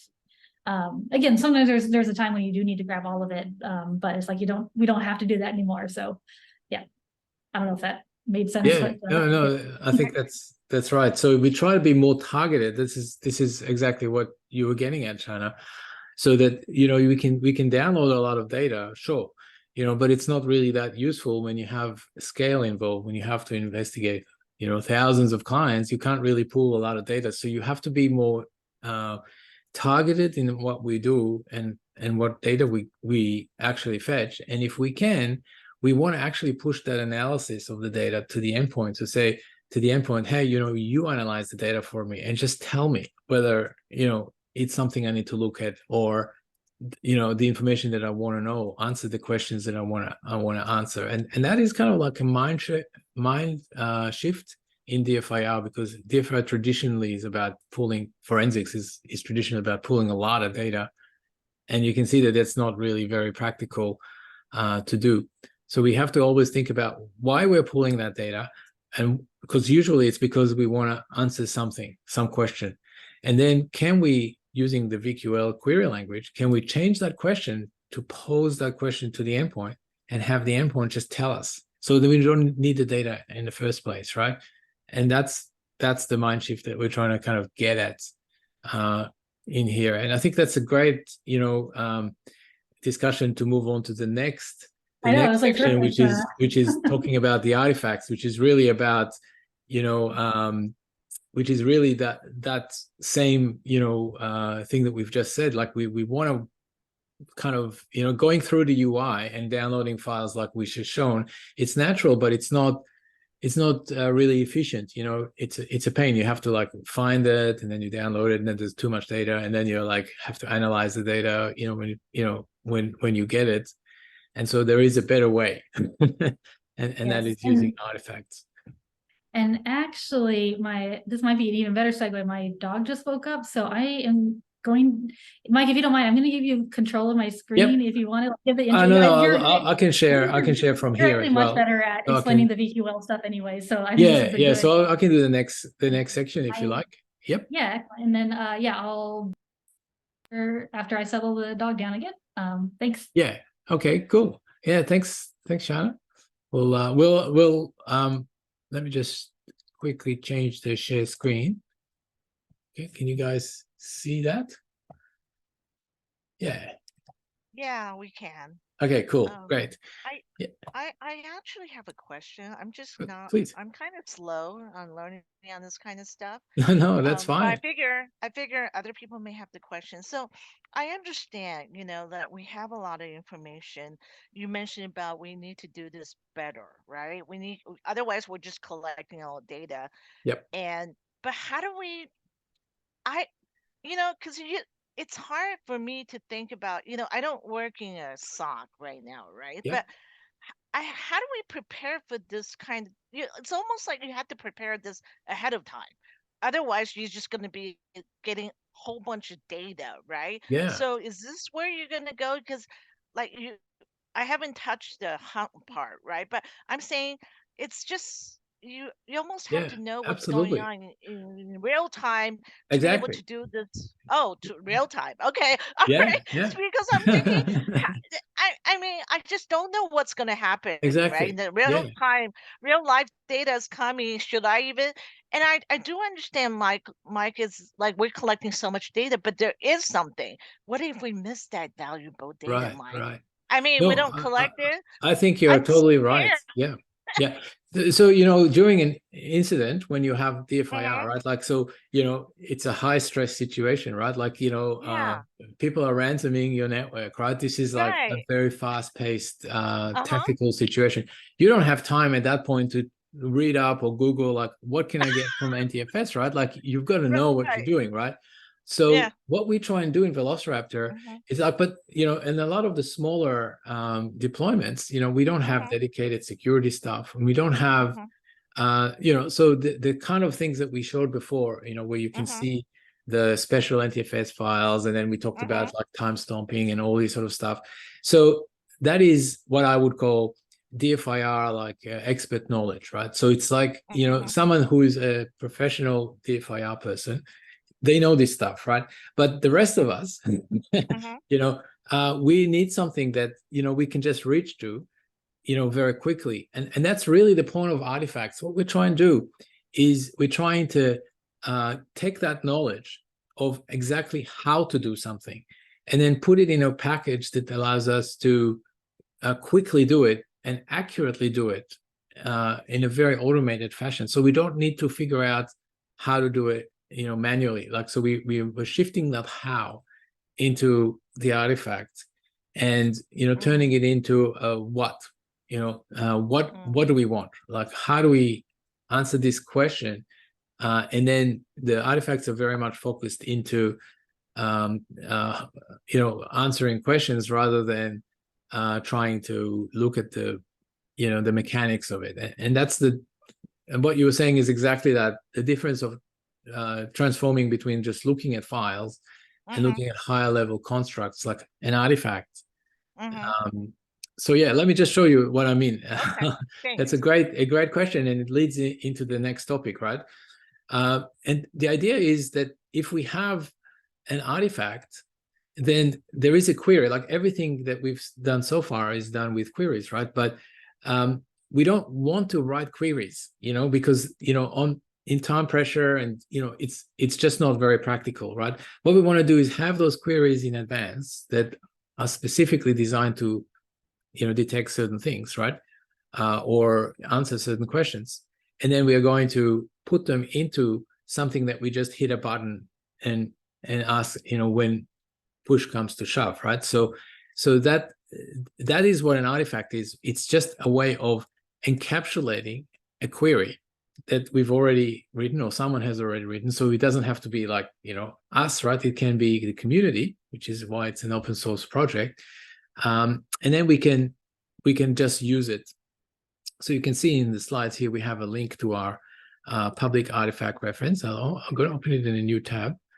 And you can see that here, these are all the artifacts that come with Velociraptor. And you can search for them. And also you can search for them in the UI because they're already loaded. But like, let's say, for instance, I want to answer the question of evidence of downloads, right? Tell me about when someone downloaded a file, evidence that someone had downloaded it from the internet, right? And so there's a particular kind of analysis that this one does, to do with, NTFS analysis, looking at what's called the mark of the web. And so there is some, there's a background knowledge here if you're interested, right? But when push comes to shove, as you say, and the user is like, well, I just want to know if they downloaded it, then all I have to do is just collect this thing. And let me just do that actually while I'm talking about it to give you guys a bit more context. So here we have our Velociraptor deployment, and I'm just going to go to my client here and the collected artifacts. And since we're talking about downloads, all I have to do is I'm answering the question of, did the user, evidence of downloads here, this one, did the user download anything from the website, right? And so all I have to do is just click that button and off we go, right? And of course, there is an artifact and there is a query. So there's a query that runs, right? But I don't really need to be concerned about that too much. It's very automated, right?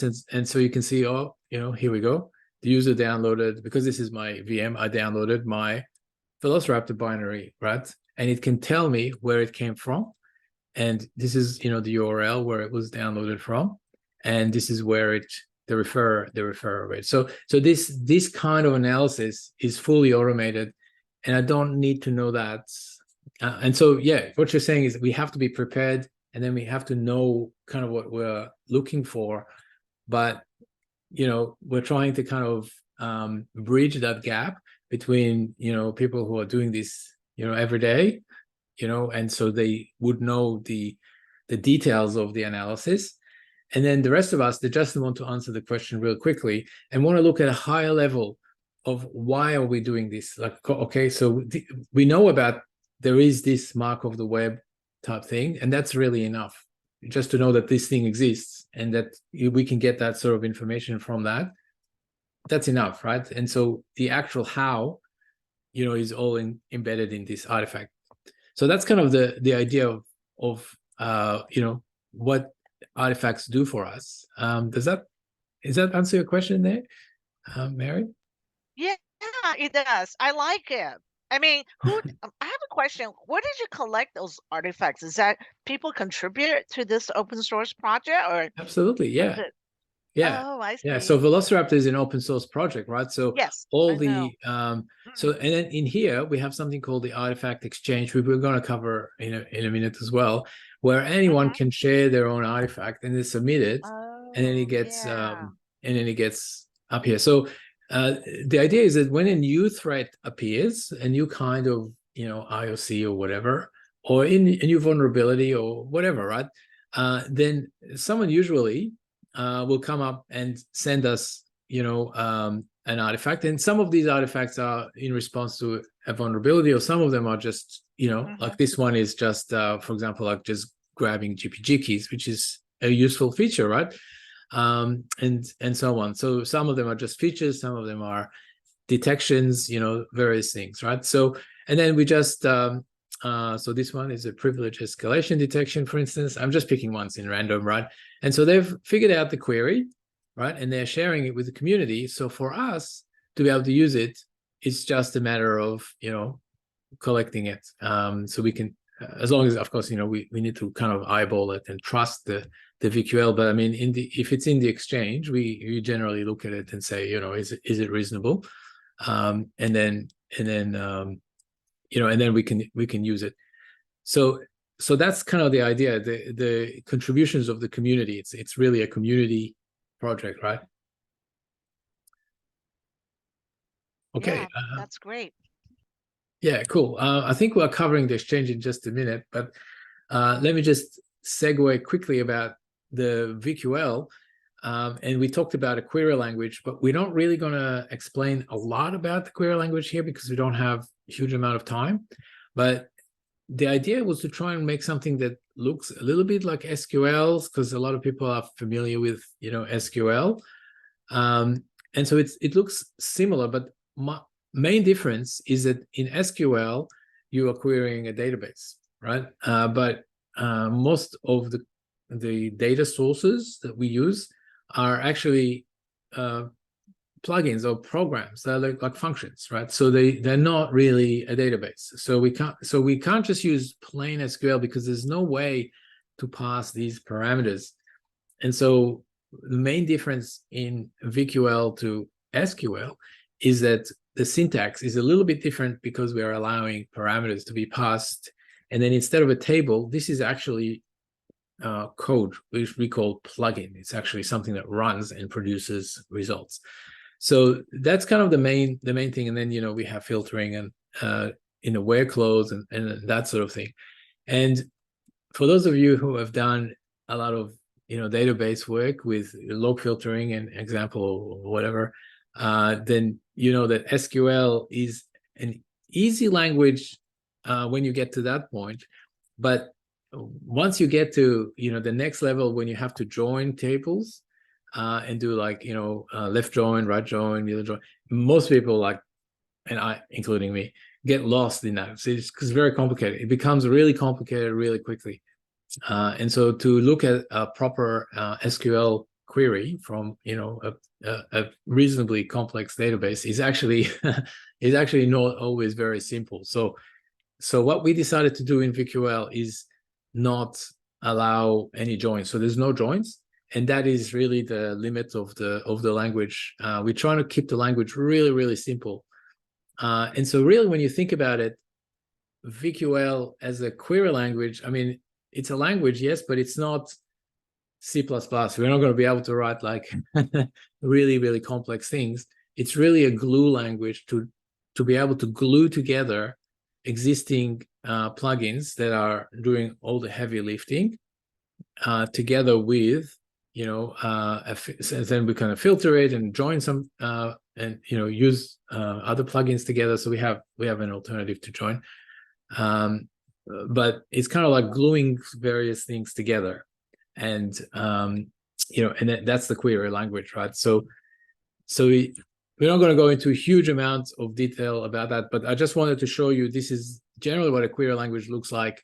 But as I've pointed out, any of these queries, they have more complex queries, and but ultimately it all boils down into the same kind of form, so we don't have joins and so on. So it's I don't know if it is much easier, I think, than SQL, but but different. So it's worth looking into it if you want to develop your own artifacts, but you don't have to.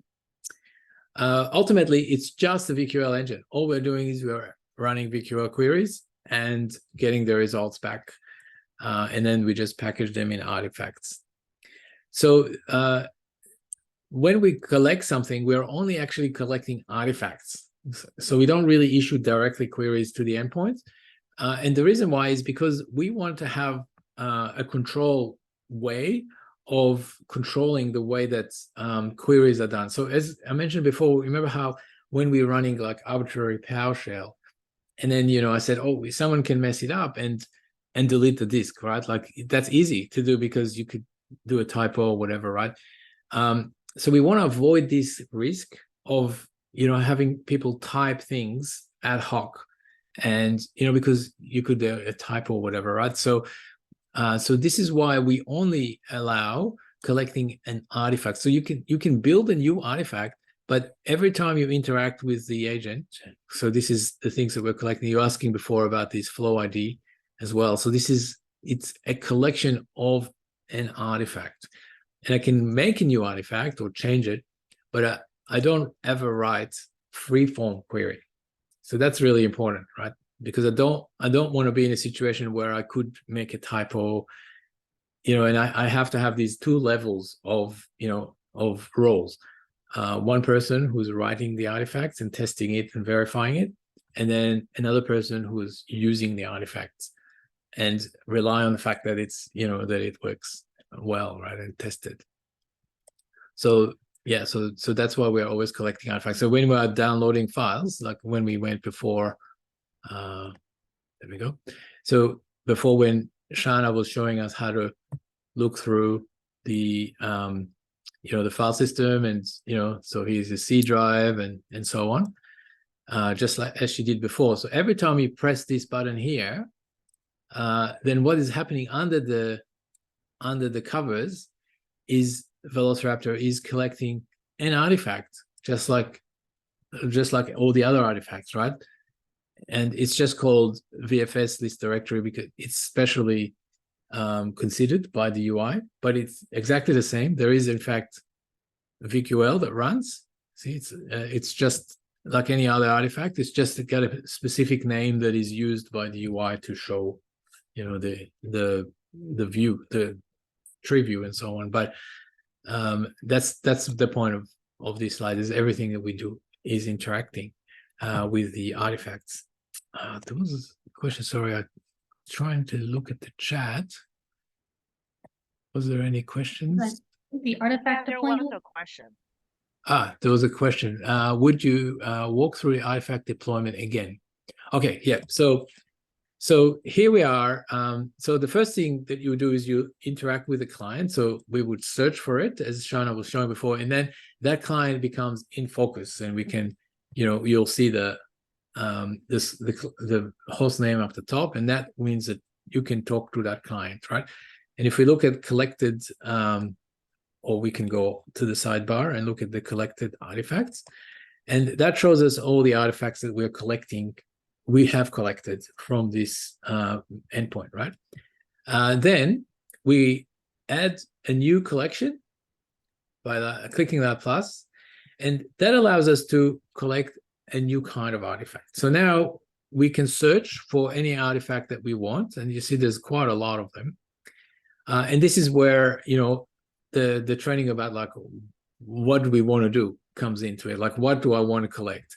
So let's say that in this case, I wanted to see all the browser artifacts. So we have something called the SQLite Hunter. And as you know, a lot of browser artifacts are SQLite files. So this SQLite Hunter is just like it's one of our more popular artifacts that you know, gives us it automatically parses all kinds of, you know, evidence from a lot of different things. Like on Macs, it does, you know, iMessage and, you know, web browsers and so on. But you see in this interface, then we get a little bit of a description here, and then we have all parameters that we can, you know, flip. And then we can see the query if we wanted to, but we don't have to look at it. So we just select it here and then go to the next level, configure the parameters. And artifacts can take parameters, and that's a way of customizing the query. So you can write a more generic query, and you can, you know, control it in some way.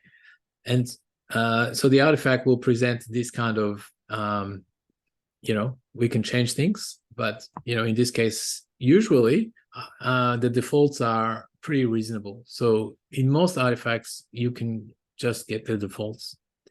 Then when we collect the artifact from the endpoint, remember how we were talking about that we want to be really careful about what kind of, how much resources we're taking from the endpoint, because we said, oh, if we accidentally download a bunch of files that we are not expecting, you know, then that could take a, you know, it could be, you know, disastrous, right? So we want to make sure that there are limits on what this artifact can do on the endpoint. And these are the kind of limits that we can impose when we're collecting it.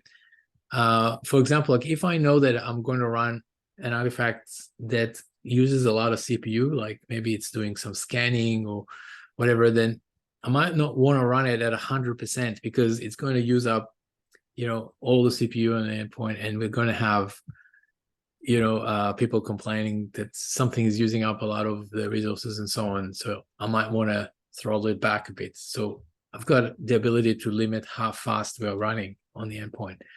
How long it takes to run, 600 seconds by default, right? Shana's mentioned that before. If I expect the artifact to run longer than 600, that's 10 minutes, longer than 10 minutes, right? Then I can increase that, of course. But by default, most artifacts are super quick, you know, just going to grab some files. But let me give you an example. Like, let's say that I wanted to, you know, like in this case, where I'm going to parse some SQLite files, right? And usually it's a pretty fast artifact. But on that one particular case, maybe there is this one user and they have, you know, a 4 GB SQLite file somewhere, right? That's possible. But the thing is, I have no idea about this. Like, I don't know what they've got on the machine, right? So I only know that once the artifact starts running. So this is kind of like a way of us trying to put in these guardrails to say, hey, you know, I expect this to take less than 10 minutes, but look, you know, if it takes more than 10 minutes, something's wrong, like stop, right? So immediately it stops, because I'd rather come back with an error to say it's taking too long, something's wrong, than for it to just churn this thing for like 3 hours and bring the machine down, and then I'm going to have the user complain to me, right? So this is where we try and match our expectations, you know, in terms of resource usage with, you know, what we're going to see out there. So I'm just going to leave that as a default and then launch it, and, you know, off it goes and collects this artifact, and it's going to search the system for SQLite files and then parse them. And in this case, I'm just going to show you the results. We're going to see that it's found all of these SQLite files here. So I'll click the results tab, but it actually has multiple, what we call sources, multiple sources of information. So for instance, in this case, we're looking at the bookmarks. There's a few bookmarks, and, you know, Chrome has some, you know, fav icons and things like that. So these are just basically like, we're just looking at the downloads. And in investigative sense, this would be really important, because usually a user would go and download some malware in the browser, and then we'll have evidence of, you know, they downloaded this malware from this particular endpoint URL or whatever, malware site or whatever, and that would give us the initial, you know, entry to the network, right, when they grab this. So this comes from analyzing the history, you know, the browser history of the system, and there's a whole bunch of this. And if they're using, you know, Firefox, and it would have Firefox things here and things like that. So this is a really good one. But you know, what you see here is I just said, I want some web history. Let me see where the user downloaded some stuff. All I have to do is click that plus button, search for SQLite Hunter, and just go. I don't have to understand how to parse this and where to find those SQL files, Lite files, and and then what they mean, and it just all happens. So that's kind of the point of artifacts, point and shoot, right? Cool. So what we might do now is we're coming up on the hour. So maybe we'll do another 5-minute break or something, and then we can. This is the point that I was trying to make, is to try and move that expert knowledge for the rest of us.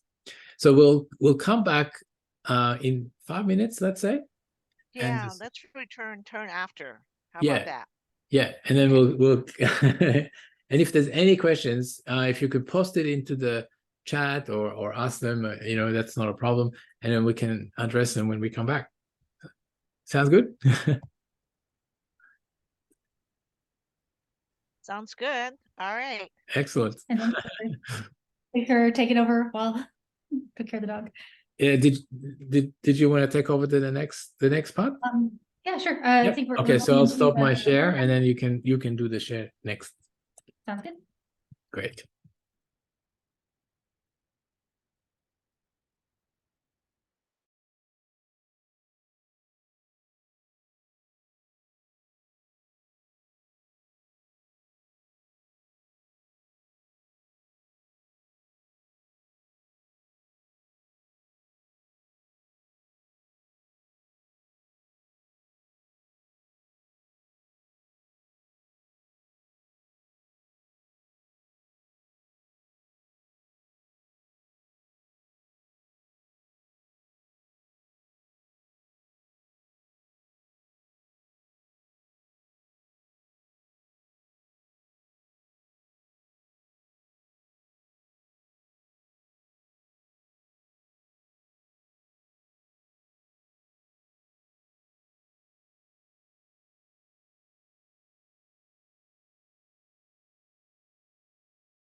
Hi, is everybody back yet? Hello? Yeah? Yeah. Okay. I actually, Shauna or Mike, I have a question just because I don't know how it's being used in a real scenario use. I Mhm. see the artifacts is awesome, right? You can set it up and then you can even actually add on some, I forgot what you call that thing. You can set some limits to it. And then in a real scenario use cases, do most of people have it, all this information, like ship it to a cloud infrastructure? Because all this is building up, like you said, right? Take up space. Is that how the real uses cases? Is everything's going to the cloud, or how does that work? I just don't know what's it like the use cases with that amount of data you have, right? So the data that we tend to use in Velociraptor Mm-hmm. uh, is not, it's ephemeral, I would say, because Mm-hmm. you normally collect the data because you're looking for answering questions. Like if I'm going to Yeah. collect this, did the user download this? And Mm-hmm. then maybe the user Mm-hmm. downloaded some executable, so I Mm-hmm. might grab the Right. executable. So I might to analyze them, in VirusTotal or some virus Mm-hmm. scanner, things like that. And then once I grab that data and looked at it, I Mm-hmm. normally don't care about the data anymore, right? So I wouldn't keep it Oh. around because it's not really useful. So the data that we tend to Oh. collect, I mean, unless you are trying to, take it to court and build a court case, Yeah, the some people evidence. try, right? But Mhm. it's never really.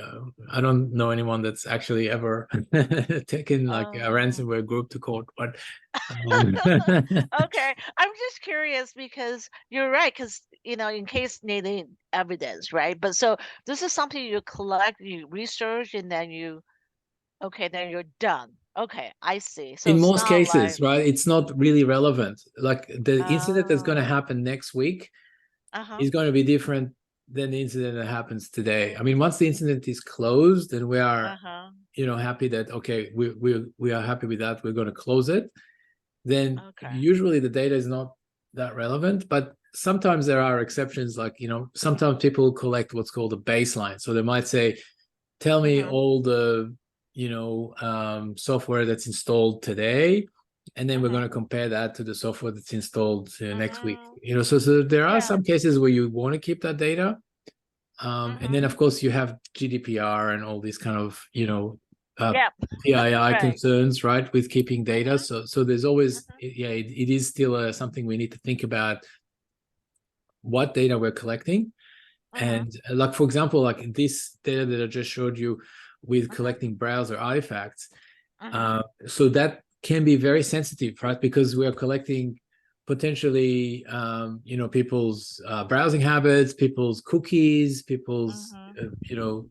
I don't think I think passwords are encrypted, so we're not going to necessarily get them, but Mhm. we could potentially crack them, I guess. So there are some potentially sensitive things that we collect that way, right? So in a lot Mhm. of these things, what we try and do is um, um, add the filters, to the endpoint, so we don't necessarily have to collect as Mm. much. That's right. Yeah, you mentioned a good point. It's the sensitive data. We don't want to keep them, right? Especially for certain, I don't know, like certain countries is even more sensitive, right? You're not Yeah, supposed to be. absolutely. Yeah, Yeah, good and to know. it's very easy to deploy. So if you're in a GDPR compliant, Mhm. region, you can deploy in the EU, very easily, right? It's not like Mhm. a service provider that only has data centers in certain, regions, and so you don't. It's a lot easier to comply with these kind of, uh, Mhm. rules. There is a question: Yeah. is there a certification exam for Velociraptor? So we are an open source project. We currently don't have certifications per se. We do run trainings occasionally, but we don't really, you know, we don't really do the whole certification thing. I don't know if that will change, but currently we don't. So yeah, that's a question. All right, Shana, you're Yeah. muted. Are Oh, you? am I? Yeah, there we I'm go. not muted. Oh, okay. I was like, no, I don't think I'm muted this time. Okay. Yeah, 1 second. I think, yeah, I was looking through at time. I know there's some areas or some parts left of this module on VQL and artifacts, but looking into the next section, I think we might be able to cover some of that same ground with the exercises. So maybe since we've got less than 2 hours left, maybe if I just jump right into the, what's the section name called? Sorry, going. Sounds good. You have to share your screen because I think Yes. we can't see it. Yeah, sorry, just Yeah. all right, yeah, I'll just share my screen while I bounce around trying to figure out where it was. Okay. So going across to, I figure if we do some exercises, that might be some fun. Okay, so slide 54, 55. Because this will kind of tie into some of the hunts things that were covered in the previous module, but then you'll be able to do some practical stuff to make some interesting data for us to collect. All right, so let me just sync up all my stuff here. Sorry, just trying to get all my notes aligned so that I can see what we're doing. All right, so we kind of covered this in the VFS section a little bit too, where I was talking about the registry accessor and being able to browse a tree just as you would the files in the system. And this is an important data point. And actually, I just want to check really quick. Can you hear any background noise from my mic, or is it just my voice? No, we're good. Okay. Okay, the dog has a very loud voice, so I want to make sure you can't hear it. All right, so yeah, so according to registry, and actually, Mike, I forget off the top of my head, the slide I'm looking at right now, 55, mentions that there are 2 accessors, the registry using the Windows API and then the raw registry. When I'm looking at this screen here, am I using the API or the raw registry? That's just using the API, yeah. Okay, so like if we want to again bypass the Windows API, that's where we would go through. So it's not really that useful because the registry is so big, and so that manually browsing through it, I never do it. It's just not very practical, right? So most of the artifacts, they just directly access the keys they need, right? But yeah, makes sense. Yeah, I guess you might go dive into registry find keys, but yeah, it is. And even I don't know how common it is to have to rely on the API versus raw registry, unless I don't know if Windows is still cagey about letting you open user directory. Yeah, so we need the raw registry whenever a user is logged in, because the Hive is locked, and then we have to parse it because and then if the user is not logged in, then the API can't access it. So there's some subtleties about the registry. So we do use the raw registry a lot, but the artifacts should hopefully take care of that. Yeah, that makes sense. Okay, so so kind of an example to walk through, and for those of you who have Windows machines ready to go, feel free to follow along with this. We are going to be doing some tweaking on enabling or disable event logs, but again, nothing that's actually dangerous for your system. We can reverse everything. So one I think common problem that we're going to find is that intruders might disable event logs so that if they're doing things that leave a lot of noise, hopefully they can cover their tracks. But we can also just look for the fact that the event log was disabled to begin with. And the registry is where, I should show the slides that we're looking at. The registry is one place that we can monitor to see where that's happening. So we're going to use the VITS client event log. So if you are in your Windows system, that is, hopefully you can see this, I am under, so I've opened the event viewer. So if you just type event in the search bar and take the first thing that pops up, it's not in the main clump here, it's under applications and services, drill into Microsoft, then drill into Windows, and then all the way down to VITS client operational. We're going to mess around with this log. So, one common thing that people might do with this that is not sanctioned by Windows is use the bits admin tool to download tools, or I think you can.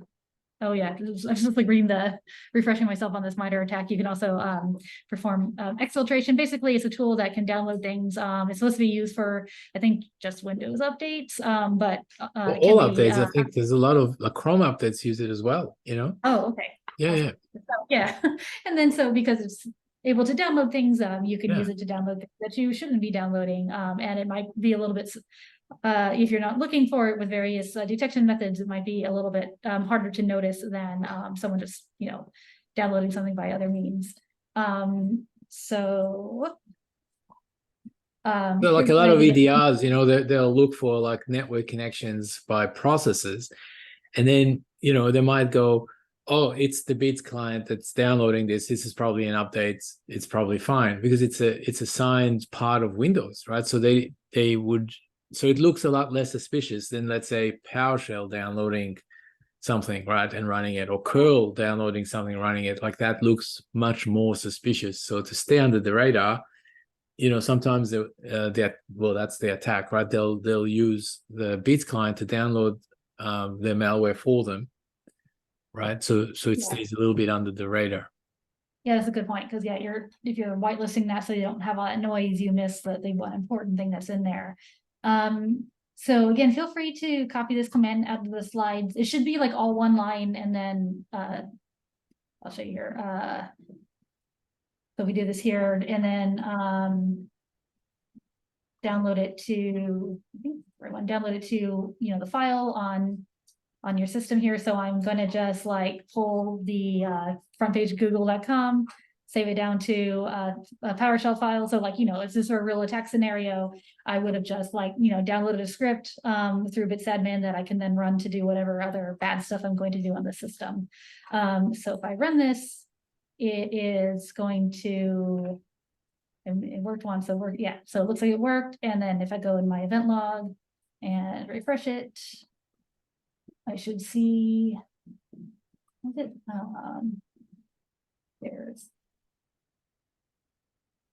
I'm just looking, I forget what the event is off the top of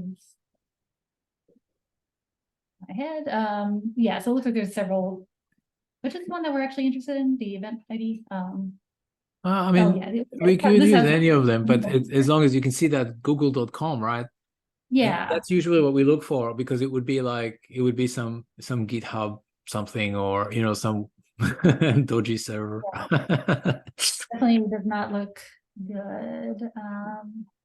Yeah, so yeah, actually I think 3 is probably the nicest looking one, because I can look at this here and be like, okay, somebody like a user on this desktop that's not great downloaded something, and so to keep from seeing that again, let me just disable this log so we can see here the last event I have here is at maybe clear it so it removes all the other ones, so we can just see them. Just definitely verify for sure that clear. So just for demonstration, empty, and then so I'm going to just hit the up arrow, run the same command again. It ran, completed. I think also, yeah, there's the PS. That's a big PowerShell script because it's the first page of Google, so we can verify that it's there. It did work, but there's nothing here, so didn't see it happen. And so but again, even doing this, what we just disabled the log, we just cleared the log, that in itself, if we're looking for it, is also going to leave some evidence. So I'm lost. Why didn't we see this? You run the command again. We should see those event IDs, right? Because I disabled the log.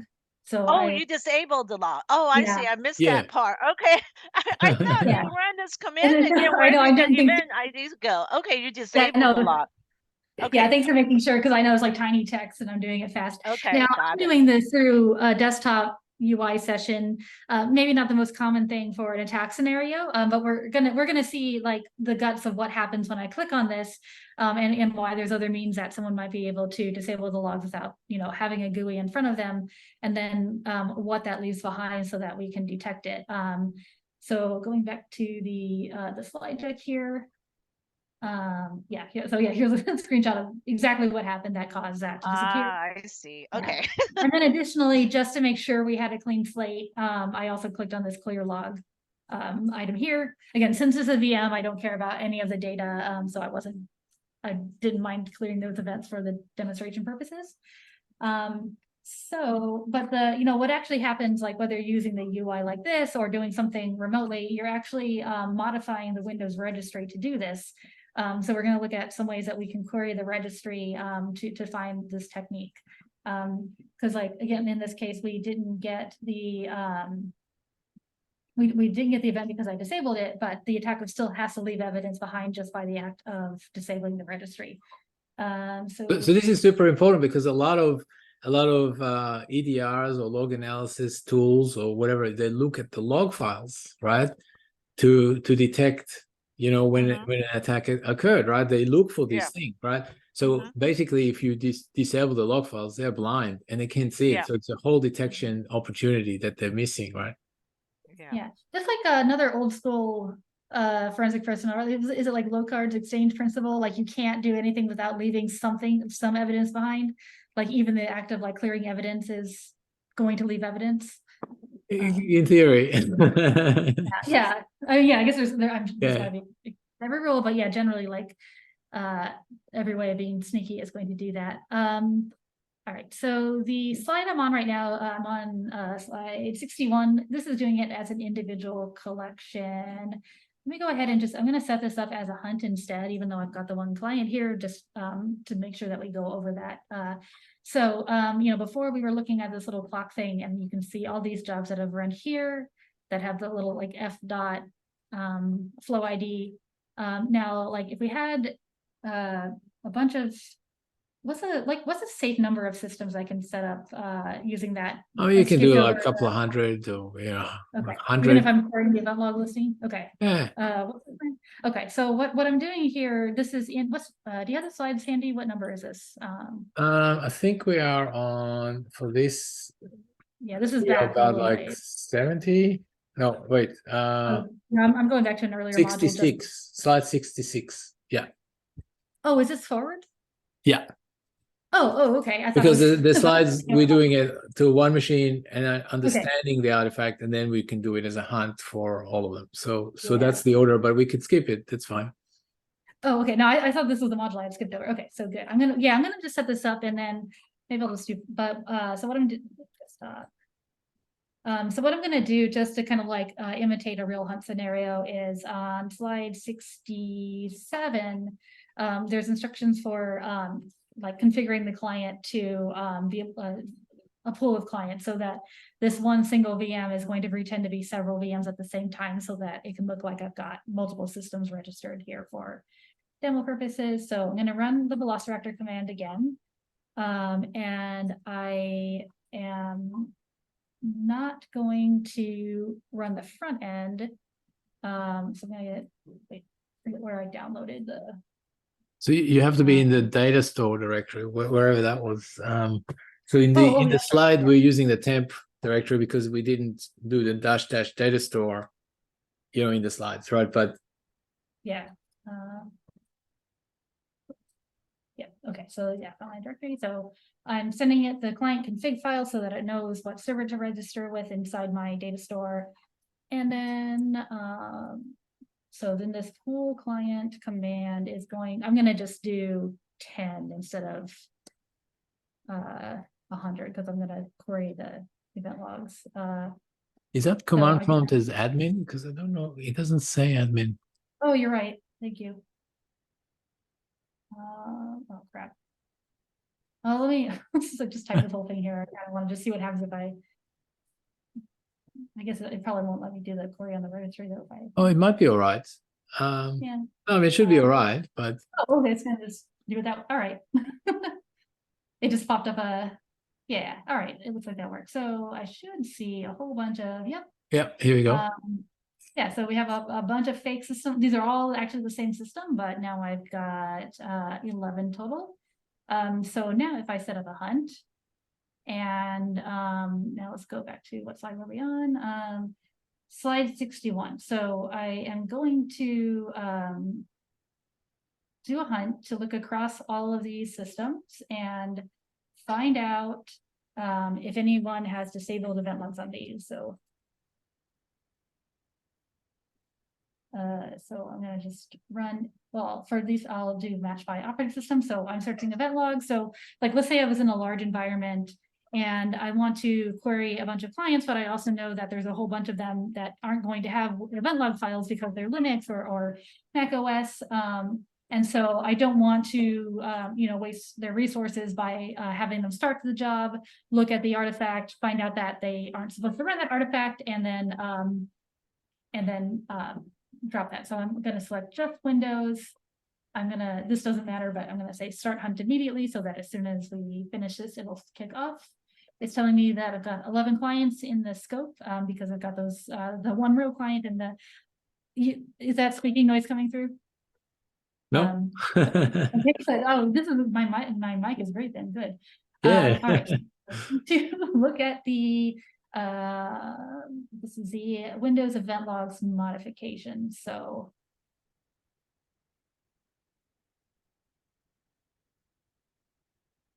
all right, so I just search for modifications in the select artifacts and then got this one here. So we can see that's what's actually happening is when I disabled the event logs in the screen, what was happening in Windows itself was it's actually setting the registry key for this. So in this case, I think all the Windows event logs just fall under the general channels. And I mean, I think the details are in that artifact, the article, sorry, that's linked in the slide. So, I mean, someone has done research to say, well, what happens when we click this button, right? And we don't really, I mean, so that's really good, right? But we don't care about that research because we are like, just tell me what happened, right? Yeah, that's like the whole thing of artifacts. It's like you didn't have to read this. Like it's good to generally know, just for the principles of like the attack. It's like, oh, by doing this, they still had to touch the registry to make this happen. So even though they wiped the event logs or disabled them, they still are leaving this evidence behind. And again, this is why like you can do like remote registry alterations, things like that. So you don't have to be like logged into a desktop interface. Exactly. You don't have to have already like they might have done it some other way. So I don't think there's anything I need to configure here, but like if I did need to, okay. Let's pretend this is a production environment and so I won't only want to take things like say after Friday. If this had been running for months or years and event logs don't turn over, I'm just going to try to make sure it doesn't take as long as it could. I'll leave this blank because I don't really like say I don't know what I'm looking for yet. Let's see if anything's happened. But if I were coming back after having some evidence of compromise, I could narrow down like I just want to search bits client or something like that in that field. And I think you went over the screen already, right? Yeah, I went over that before. Yeah, but this one is a really quick artifact because we're just looking at some keys. So it should take like seconds. Yeah, let's see how quick that goes. Yeah, you can see it. Yeah, okay. So it's if I just refresh here. The 199. Yeah. So I think like what it's going to show me. So we just reached out to all of the machines on the network and we created this thing and they're all done, right? So yeah, so this is what we were talking about too, where if I'm in the hunt interface, I've got this hunt ID, this H dot thing, and then and I can see like I can see all the results at once in this screen. So this is going to take by default 50 of the result set together. Sorry, the dog is really distracting me. So she's like squeaking in my ear while I'm trying to look at notes or logs. That's really fun. Okay, so we can see from across multiple systems, we've picked up some are enabled, disabled. And then if I want to just look at one system at a time, this is where I would like jump back to that individual flow. Actually, let me just connect to the client itself. Let's open it in a new tab. Okay. And then so like, yeah, each of these flows ties back to the hunt that it came from. So it's got .H at the end, and then I can look at the results for like only this particular client. And did we go over we haven't spent time looking over the notebooks right yet, right? Yeah, so we could see. Shauna, I'm a little bit lost. Um, on your, yeah, so I'm looking at this enable, so there's 1 and 0. So you run that artifact, the ones are running, the one that came back as 1, that means the event log was Was enabled, right? was Yeah. So 1 means enabled. enabled and 0 means And disabled, right? okay, so you would look at so what the interesting thing that you're really interested is the one that is 0, right? I mean, came back 0. That's Yeah. something Yeah. interesting. Okay. But you see, normally in Windows you have lots of event sources, and a lot of them are disabled by default anyway. So the question is also about, well, you know, we want to know about bits client specifically, right? The Mm-hmm. channel name. See how it says the channel name here. So it's the bits client that we care about, because there are many other Right. ones that are disabled anyway, right? And so we are like, well, they should be disabled, but the bits Okay. client one is supposed to be enabled, right? So this is where we have to kind of also know what's normal. We have to do like a baselining to see, what is normal, and normal is the Yes. bits client is enabled. So Yeah, this and it's stands out. interesting even, oh, I thought there was like, okay, there's more than, okay. Yeah, so I got 3 and 3 by, so what I did is, clicking on this notebook thing, I can tailor this further to the view that I want to see. So like when we were talking about disabled or enabled, like the default is like limit 50, so that, sorry. Oh, okay. Yeah. All right. So the default it was limit 50. So if you have like thousands of rows, you're only going to get a certain subset back to begin with. And then a simple thing that I'm doing here is like, okay, I only want to see where enabled equals 0 to find the disabled event logs. So I can see that, and then that's what it shows me.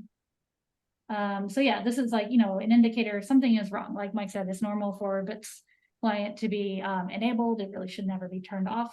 So that's a signal that we should look for things here. I'll actually segue, like, this is not in the slides, but this is where it can be useful to catch these things happening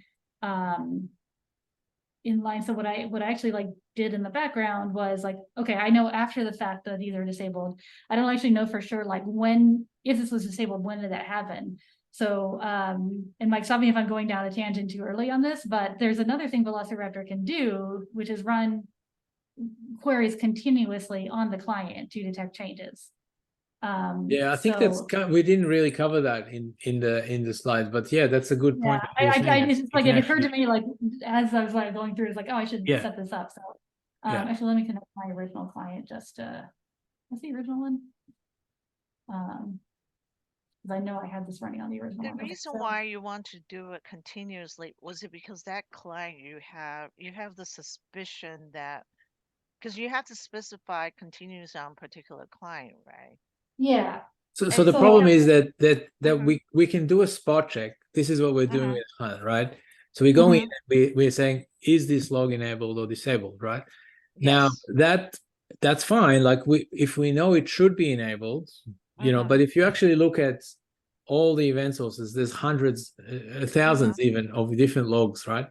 And a lot of them are normally disabled anyway, and some of them are enabled. So then it becomes a problem of like, how do I know whether it was supposed to be disabled or enabled, right? It's actually difficult to know.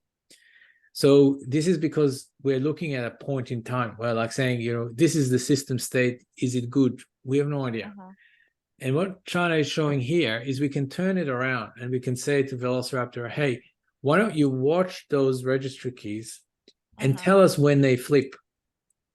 And that is a much stronger signal because flipping means that they change state, because they were like that and now they're like this, right? So that gives us a better indication that something happened, as opposed to okay, it's enabled or disabled. Like, so then we have to know, well, is that right or not? We just don't know. So this is where it's what Shana is showing you now, as you can see, is a different kind of artifact, which is more what we call a monitoring or events artifact that we can add, where Velociraptor is looking for changes in the system over time. I see. And then it's a different query. It's a, but it's the same idea. What we've shown you so far is just how to collect a one-off collection, right?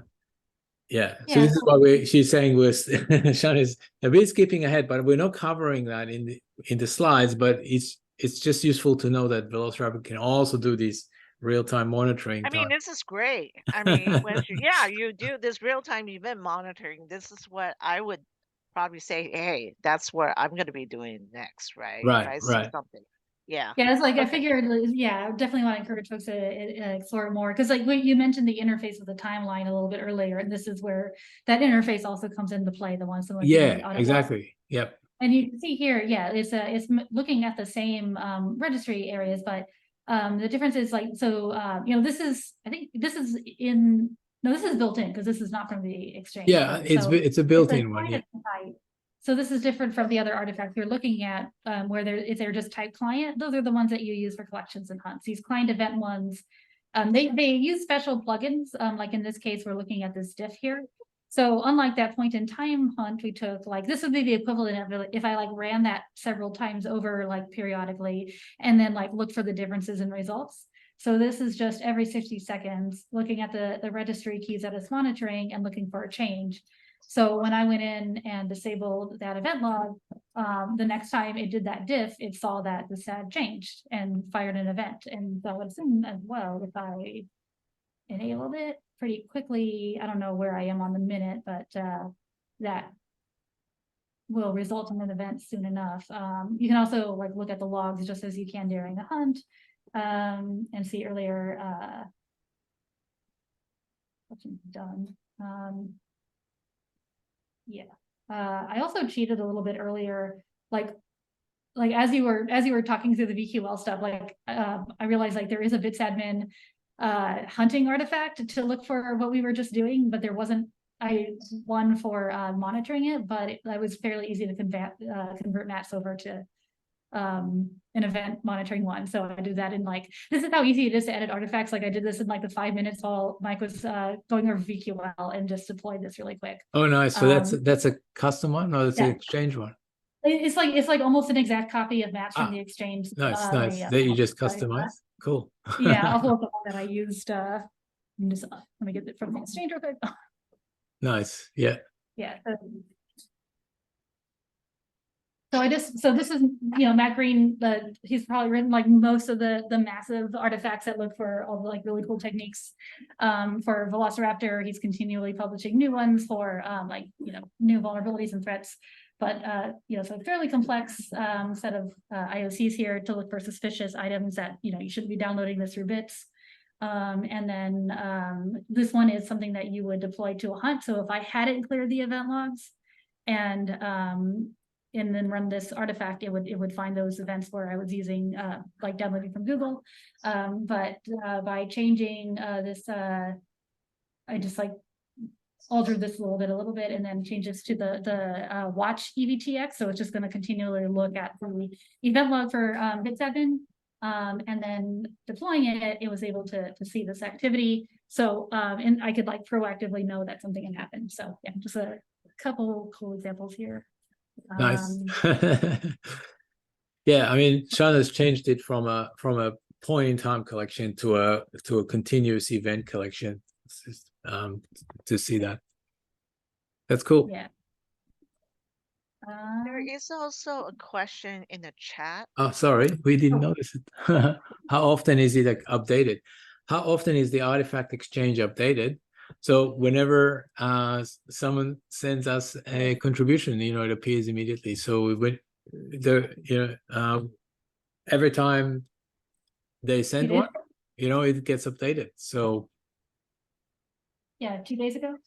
Yeah. So yeah, like basically the process goes like if you have something you want to contribute, and so you can share your artifact, and it's going to take you to GitHub. And I'm not signed in on my VM, but it would just take you to the repository, and so you submit it that way. Mike will see it and review it, and yeah, if it looks good or has easy fixes, it'll appear for everyone else to use. So there's been like multiple cases where there's been like oh, I didn't mean to close that tab, but like emerging threats, like the recent FTP one, I think. The what Move else It one, I think, and Move It, yeah. yeah, Move It that was a a big one. Yeah. So, and I think a couple folks talked about, not just for DFIR, but for vulnerability management, things like that. There's been multiple cases where, Move It, earlier, there's like the big, I think, Log4j haunts everyone forever. I think the and, like, WSFTP one was just Yeah. a couple of weeks ago, right? Yeah, that was yeah, and actually that was one I was playing with too, to turn into a Yeah. monitoring artifact. I haven't finished it yet, but let's see. Yeah, this one here. You guys really can't hear the dog right now? No. That's incredible. She's just doing zoomies up and down the hallway. So, all right, she's happy. No one can hear her, so we're good. Yeah. So this was a couple weeks ago. The WSFTP, pretty bad sounding artifact. I think this one, if I remember correctly, is going to mostly just find exploit of it, but we do have examples in the exchange where you can also just find the vulnerability itself. And then, like, a lot of these in turn also pull from other contributors, like there's one person, I think it's Florian Roth, who frequently like has YARA rules for various vulnerabilities. Yep. So Matt will turn around, package that into an artifact. So like this, again, open source, everybody can share, and this is so much faster than if you had to wait for like a closed source group to come up with their own thing and share it. Yeah. And yeah, they're in there, since it's all YAML files, you don't have to recompile anything. You can just grab it whenever you realize that it's important to you and deploy it in your own environment. And then if you find something new, you can submit an update to it. Yes, those big things. So, okay, so we covered snapshots. I think I saw. So we were going to refine. I'm just looking at the exercises again, because we have. Do we have what's our stop time? Is it I'm trying to convert in my head. Is it 45 after the hour, or are we going all the way to? We can stop whenever you want, I think. I mean, okay, I was like thinking, should we there's a pretty chunky exercise that involves going through some process tracking things. So sorry, I'm just trying to recalibrate really quickly and figure out. Did we want to do the stacking exercise, or oh yeah, what so that's just the group by on the Hunt's notebook. Okay. What side is that? It is slide 73, I think. Stacking. Oh, actually 70. Did we do that? Okay. Oh, okay. So this is where I set up the pool of clients. So yeah, but you have to set it up with additional clients, and then you switch off just to kind of simulate some machines that have a difference. Okay, so let me see. So we set up stop the pool client. Okay.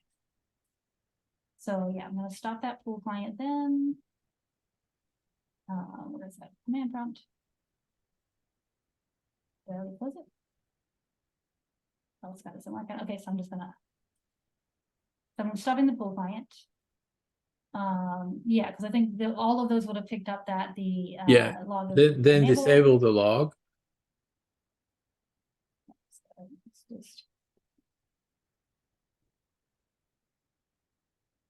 So disable the log again.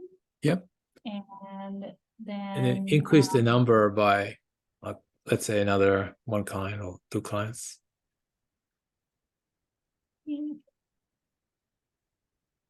So what we're trying to do is simulate a scenario where like only 1 client is going to have the difference and the rest of them should look normal. Yeah, so the clients that have already run, we already collected that in time, right? So that was like 10 minutes ago when the log was enabled. And now what we're going to do is disable the log, create a few more clients, and then those new clients will sort of run now. But the interesting thing about hunts is that once the machine's already done the hunts, it's not going to do it again. It's already done it, right? So hunts only run once on each machine. So that's a way of us simulating those new pool clients, because they're all running on the same machine, right? So they will see something a little bit different than what it was before. So then we can demonstrate when some machines are a little bit different from the other machines. So we started another 5 machines, and those machines would have had the different setting for the log, Oh, right? I think I might have done this backwards because I had disabled the log before setting the pool the first time. So I might. That doesn't matter. I mean, it's fine. Okay. We'll see some that are different. So then we go to the notebook, and if we do a group by, then it should show us something that's a little bit different, right? But you can see that, yeah, we've got bits operational. Yeah, so the query is on slide 73. So what China is doing here is a notebook, and the notebook is a way for us to do post-processing of the data that we collect. Usually in DFIR, we collect a lot of data, and we want to kind of look at it in different ways and filter it and try and get, more information out of this data. So we can, I guess, export it to a database and then query it, or we can just use VQL directly to query the data that we've already collected. And that's what a notebook is doing. So what she's doing here is, as you can see, she's chopping up, I would say, or like recombining the data that she's already collected with a VQL commands, right? And so she's grouping it, which is the group by operator is used to kind of group things together to do this frequency of occurrence type analysis or stacking. So we're not going to go into too much detail about the actual VQL, other than just to show you these very simple types of analysis that you can do with counting and grouping. And what do we got? I did mess it up. It's not unique because I disabled them wrong, but the principle is there. Or I could. No, I think did you filter? No, filter. What was the query again? Sorry, I missed it. Oh, this is from. You have to filter it. You got to go where. Oh, channel enabled. No, yeah. Oh yeah, no, that's right. Yeah, no, I think it's because I had disabled it with the pool running. So you had disabled it and then enable it. Well, maybe just disable it. Maybe enable it now and then just run a couple of more clients and then do the same query. So just to show that it's a little. Oh, it's not the right one that's in the list. Oh, it doesn't matter really. Okay. Change the operational one. Yeah, so I thought Control C out of it. Yeah. Okay, so now it's enabled.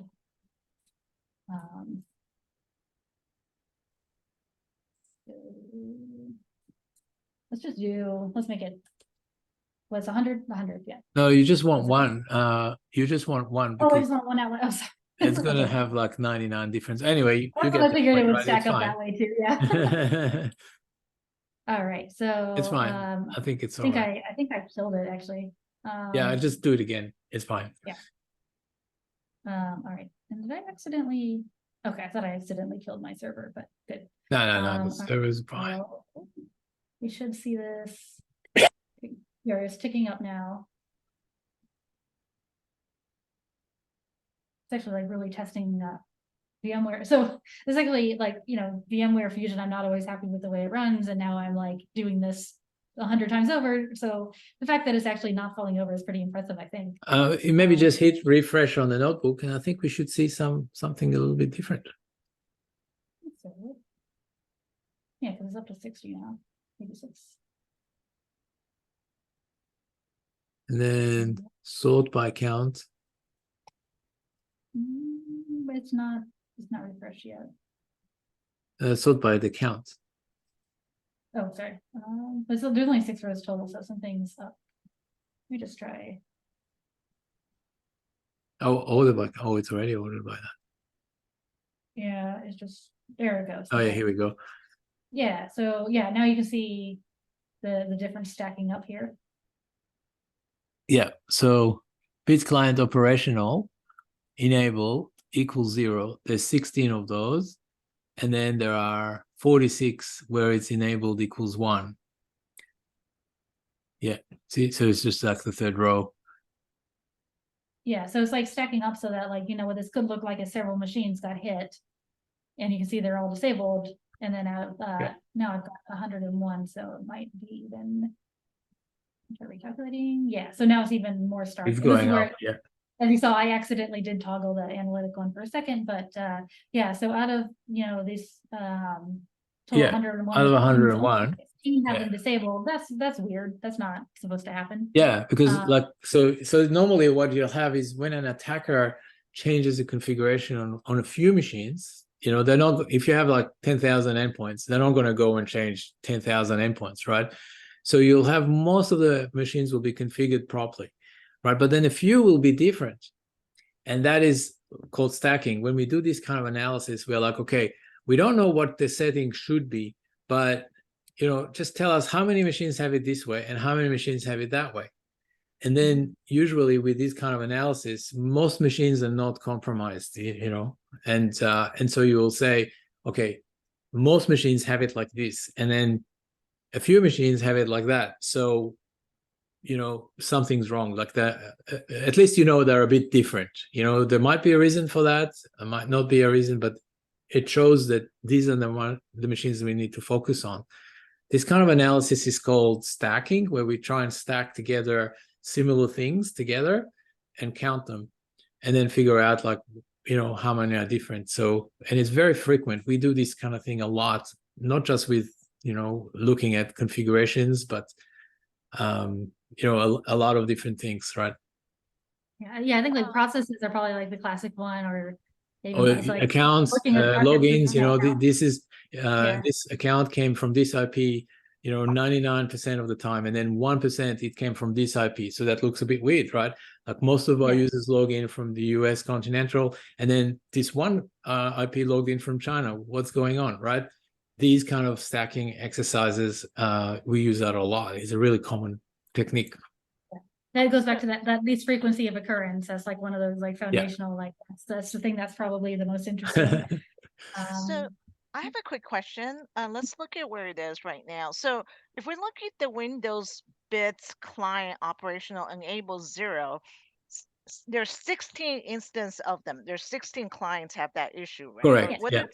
Okay, if we let's click on 16. I'm interested in that. So I will So you can't click on it. Now we're going to have to go back and say, like, if the question is, okay, well, which ones are the ones with, then we would just do the query and say where, where it's equal to 0, right? So we could so do that for the machines here. that are, let's start. Yeah, let's just reset it to select star, and then I'm gonna do where channel name is, let's just take the first one, Windows dash bits and slash or dash client operational. I'm just gonna do do a bit. Okay, that's fine. And then we're looking at enable is 0, right? Yep, exactly. Okay. Yep. And that should give me the list of clients that I need to look at now. So, yep. In the second table, yeah. So we've got 16, okay, right? Table. So you can click on each of the table. I mean, not table, the FQD, and okay. What's sorry, there is a cheat code for that. How do I do that again? You just let column types equals capital column. Capitalized? Oh, okay. Yeah. This you need to because this is a wonderful. Is it like this? Yeah, I think so. Yeah, equals dict. So what was it? Client ID. And I think it's client ID, right? Yeah. Yeah, I think so. And it's a string. The second one should be. Yeah. I don't even know if these are they both quoted. I forget. The second one's quoted. The second one is okay. Yeah. It's one of those ones I always mean to like update the docs because I think it's little client. I don't know. Yeah, I think it's small caps client. Or maybe. Okay, so is it like that? Is it caps? No. The first one's right. Oh. It's the second. Oh, this is okay. I always forget which field. Is it like that? The client underscore ID, yeah. Oh, that sounds right. Okay. So what we're doing is formatting this. Yeah, okay. So with that trick that I need to like take a note and actually like update. I don't think there's any documentation pointing to this necessarily. But there is documentation, but Yeah, it's Yeah, probably okay. more I'll make it advanced. easier to find. Yeah. So there's like multiple things like you can format URLs or timestamps easily, but well, yeah. So as you pointed out, it'd be really nice to be able to just pivot to that list of clients that we need to examine. So Yeah. yeah. So now we've got. Oh, that's weird. Okay, so what is? Yeah, ignore the first table because like it's taking like whatever the first client ID it grabs out of that grouping is. But so the second one where we specifically queried what are all the clients that have bits client disabled or equal 0. Now we have a list of 16 clients to examine, so I can click on any of these and go straight to it. So yeah, that is where you would start to build your investigation from there. Now you have narrowed your 100 clients that could be in scope down to 16 that you want to take a closer look at and keep digging, and you might find some more evidence. And you can see that in the notebook we're doing more free-form VQL, and as I mentioned before, we try not to do that. We try and reuse it a lot, and so you can actually add those once you get this query like what China's come up with, then you can save it and reuse it as part of that artifact. As so there are ways of reusing that query. Yeah. Other than just, I guess you can always, paste it into a Google Doc and then just paste it, the I need old to find out what fashioned the way. puppy's chewing. Sorry. I'll be right back. No, I think it's a good time to actually have a break because Oh, we're okay. coming up on the hour anyway. So, yeah. Okay. Okay. So what All right, time? good. Because yeah, she's getting out. All right, so 5 minutes again. Okay, so we're gonna return back 6 All right, I'll be after. right back too. Okay. Cool. And again, if there's any questions, post them into the chat. We'll address them when we come back.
All right, is everybody back? We're running on the last hour now. Okay, so hopefully everybody's back.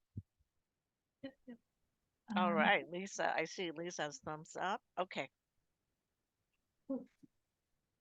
Melinda is some thumbs up. Great. All right, so I think most of us are back.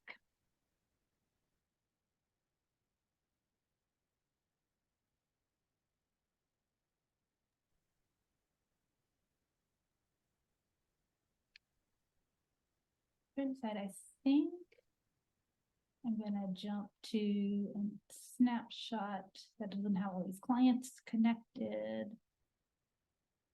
Let me see if this will work.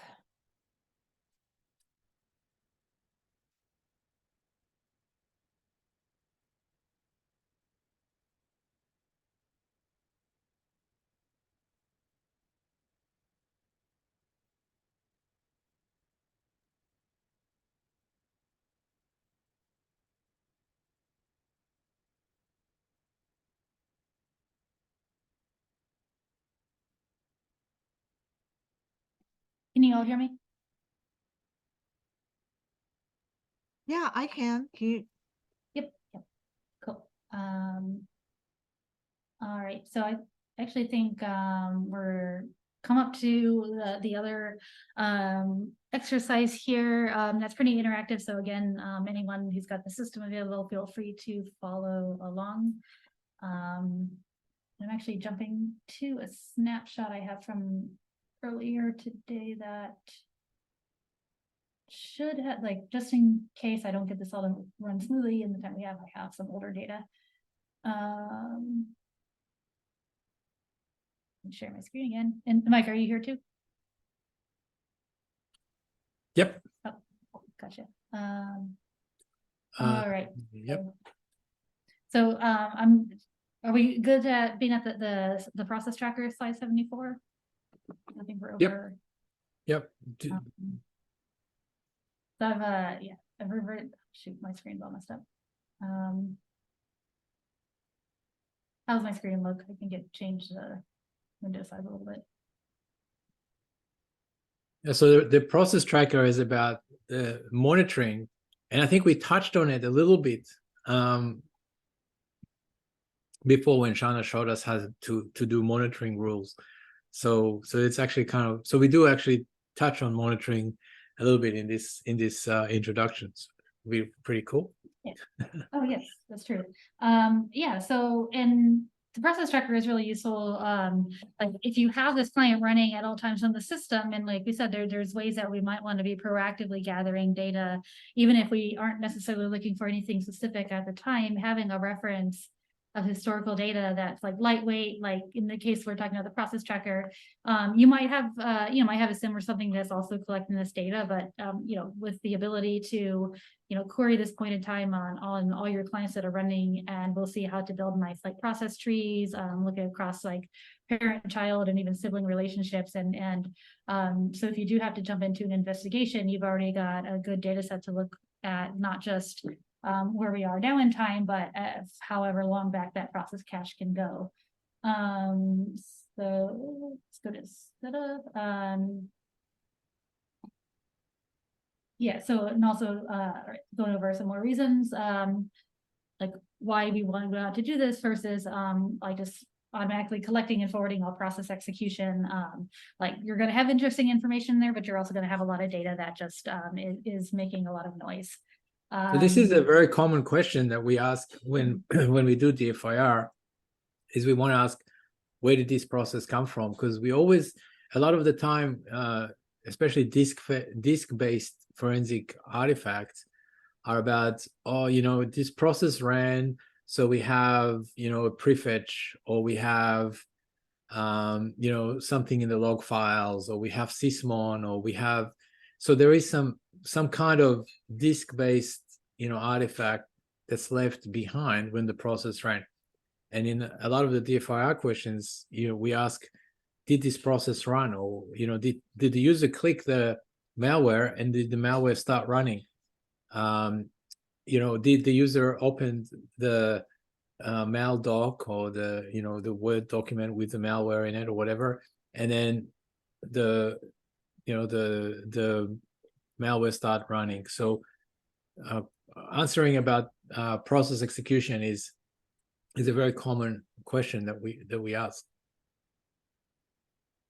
Yeah. So so into that note, we've got a couple of different ways that we can track processes. Like you can just use like the built-in walk the PS list and get some basic information about the processes. But if you can run it in your environment, Microsoft's Sysmon tool is really handy because it provides some richer details about the processes and is also pretty lightweight. There's a couple of different versions, like the default one here, where especially if your systems don't have Sysmon installed yet, this tool can go through using the tool service to look for whether Sysmon's already installed, and if it's so it's going to check in the installation that we provide. So we'll say like, if you don't find Sysmon at this path, then go ahead and download it in the default configuration, install it and run it, and then we will build that process tracker. So like in the case of my system here, I don't have Sysmon running. Oh, I think I just saw a question pop up. Oh yeah, so yeah, That was I haven't me. used this one yet. Yeah, that's totally understandable. It is like, because we've been again internally studying Sysmon a lot and deploying its use, and just even going through the config to figure out like what's worth capturing, what's not worth capturing, because we want like to get all that data but not have too much noise. There's a lot of effort, but yeah, so you can always use the basic one, and it's still pretty good. You'll still get the process names, times, all of that. So the idea behind the tracker is to just keep track of processes, right? Because a lot of the time, if we just look at the current processes running, we don't have any historical context. Is it like, where did it come from? Where did the process start from? And so we need to keep this data feed of the event information of where anything, any kind of information about processes. Sysmon is a great source of this. But if you can't use it, then you can still use the other thing, which is the the basic tracker just uses a PS list. So it just lists the processes every few seconds, and then says, oh, okay, I know about this process, I know about that process, and that's almost as good because it's actually pretty quick to list processes. It's very fast, so the performance impact is not high. But if you have a process that starts and stops really quickly, then you may not see it, because if you are listing the process, at this time, and then it starts and stops, and then you're listing it, and 10 seconds later, you have no idea this process happened, right? So it's not as good as Sysmon, but it's actually quite good for processes that last for a long time. Like, if someone's opened a shell that came from maybe WMI or something like that, then because the shell is interactive, it's going to stay around for at least a few seconds, and you're likely to capture it using the basic tracker. And I think too, like sometimes Sysmon has hiccups as well. Like either it can just fall over entirely, or I swear I can't prove it, but I swear sometimes it drops events as well. But like I believe Velociraptor will fall back to the basic process tracker if for some reason it gets process info without a corresponding Sysmon event. Like I'll see, like you'll see differences in the information. It does both. Like but it tries really hard to track the process however it can. So as Mike was describing that, I went ahead and deployed that, and you may have seen it. It kind of like checked the tool service that's running in my Velociraptor server for the binary and config info. It saw that my VM did not have Sysmon running yet, so it downloaded it from, I think in this case, the server. It did not reach out to the internal site. It still downloads it from the server, but it's on localhost because we are connected locally, right? Yeah, I think it doesn't reach out to it doesn't reach out to the public Sysmon site. It reaches out to the local server's inventory. So it downloaded it from my server, and then it went through the installation processes, cleaned up a little bit, and so now it looks like, oh, I've only got 10. So yeah, cool. Yeah, so yeah, now we actually see it started the service here. It's creating the subscription to be able to like watch the events that come in from Sysmon. And so if we let me just jump into the exercise here then. Kind of illustrate how we can use this is on slide 79, there is a set of commands that we can run. Yep. And I was looking, I think I did this one earlier because I think I had to, not that one. So I'm looking at the, did I run this one earlier? I don't think I have this one set up yet. Okay, so what I'm gonna do is paste this in here. I think You have this should PS look exec good. though. You might need to download it. Oh yeah, I don't think I do. Oh, I think, well, it might, because yeah, I think it won't. You're right. Okay. So run the rest of the attack. I think for time's sake, I'm going to just look at the process tracker without PS exec because I know there's the more complicated example earlier that will download all of that interesting stuff. So we didn't do PowerShell, but I should still be able to see all the ping and notebook activity.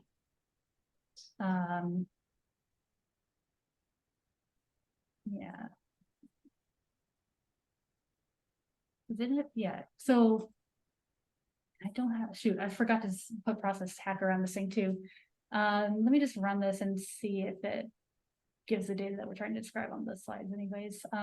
So what I should see here is, yeah, I wasn't able to run PS exec because I didn't download that ahead of time, but I was in a PowerShell window. So we should see PowerShell having run, what was it? It was ping, curl, and notepad.exe.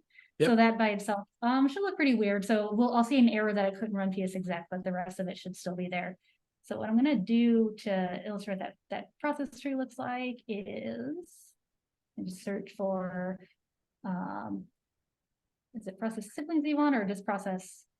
Oh, I think it's PS tree. Yeah, it's just PS tree. Yeah. Yeah. So check the filter, or just, yeah, this will be quick on my system. So yep. I'm running the PS tree, which you can see is targeting, I think all 3 supported platforms. And so it's like, since I have the process tracker enabled, it should be able to go look at that and assemble the tree from. Yeah, that's fine. Running. Yeah. So PS tree tries to kind of reconstruct the tree, like where each process came from, which is really useful for, investigations. Yeah. So there's so this is like my full process listing here. So let's cheat and pretend that we are suspicious of something already. So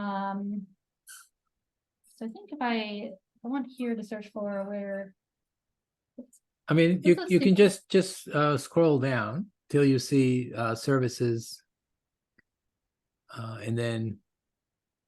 Okay, so I took off the limit 50 just in case. You want services? What I was looking for the PowerShell stuff. Yeah, like WinLog on or something like that. That would be like one of the. Oh, the full tree. Okay. The full tree, yeah.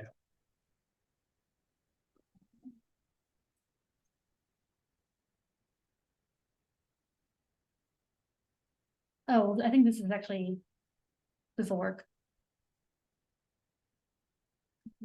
Yeah, okay. Sorry, I didn't make it just the whole thing, but this is. Oh, Explorer, yep. So yeah. So we have this whole list here. So running as my user account. And I think this is a simpler listing because this existed before I installed Sysmon. So I don't have all the info for the parent process, the PowerShell process that Sysmon would provide.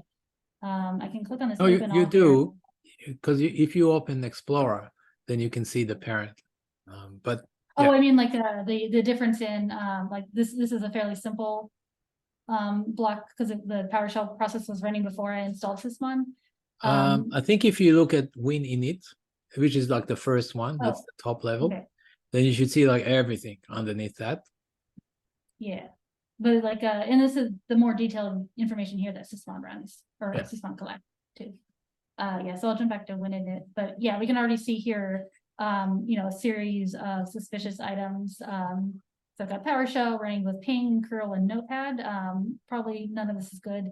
we can see that since I installed the process tracker as well, or using Sysmon, it's collecting that additional info that Sysmon would provide. It's got the hashes, various items like that. So I think one of the coolest thing about this is to show that if you just bring that up again. Oh, okay, yeah, that's the one. Yep. So you can see that when you look at any of those, just click on one. Yep. So you see how it has an end time. So the process has an end time, which means that it's finished, it's exited. And of course, when we have an endpoint agent and we query and we say, show me all the processes, then it can only show us processes that are running, right now. So if I just did a process listing without the tracker, then it would just show me nothing. Like I wouldn't be able to see that curl because it's finished, and I wouldn't be able to see that ping because it's finished.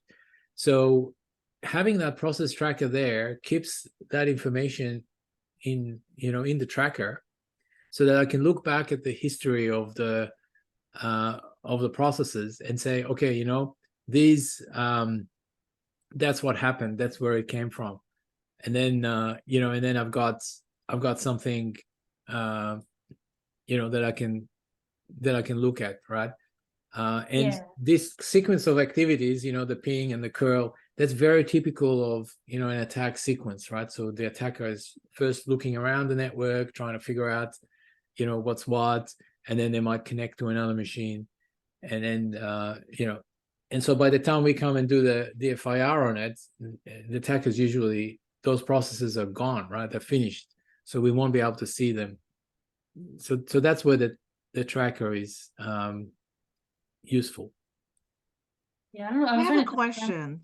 This is awesome, right? I really like the tree, right? We see the parent, which is the PowerShell, a list of the process initiated, whatnot, whatever you call it. But I have a question. So I see, can you go back, Shanna? I'm sorry for interruption, but that was very interesting. Yeah, that's good. What was that screen where you showed the parent and the children, the process? The question, are they, the sequence of them, are they part of the time? Like, for example, this one, the task, is that the first one that came and finished? Like, if I look at this picture, that's the first thing came, right? Where's the end time? Okay, so that's the end time. And then see, the end time is 0 because it's still running, this one. Yep. Oh, okay. So how about the one that you're clicking on, that is, when's the end time? Yeah, it's sorted by the start time, right? So we have the start. Oh, sorted by start time. Okay, got it. So I would say task host w.exe is the first process. I mean, the first child process. Right? Yeah. Okay. Then some might still be running. Yeah. Okay. So, but there. Oh, I like this. Okay. I think we can. Yeah. So, like, if you want to see what was running, like, you can see here the end times. Like, you could look for that. Haven't finished yet.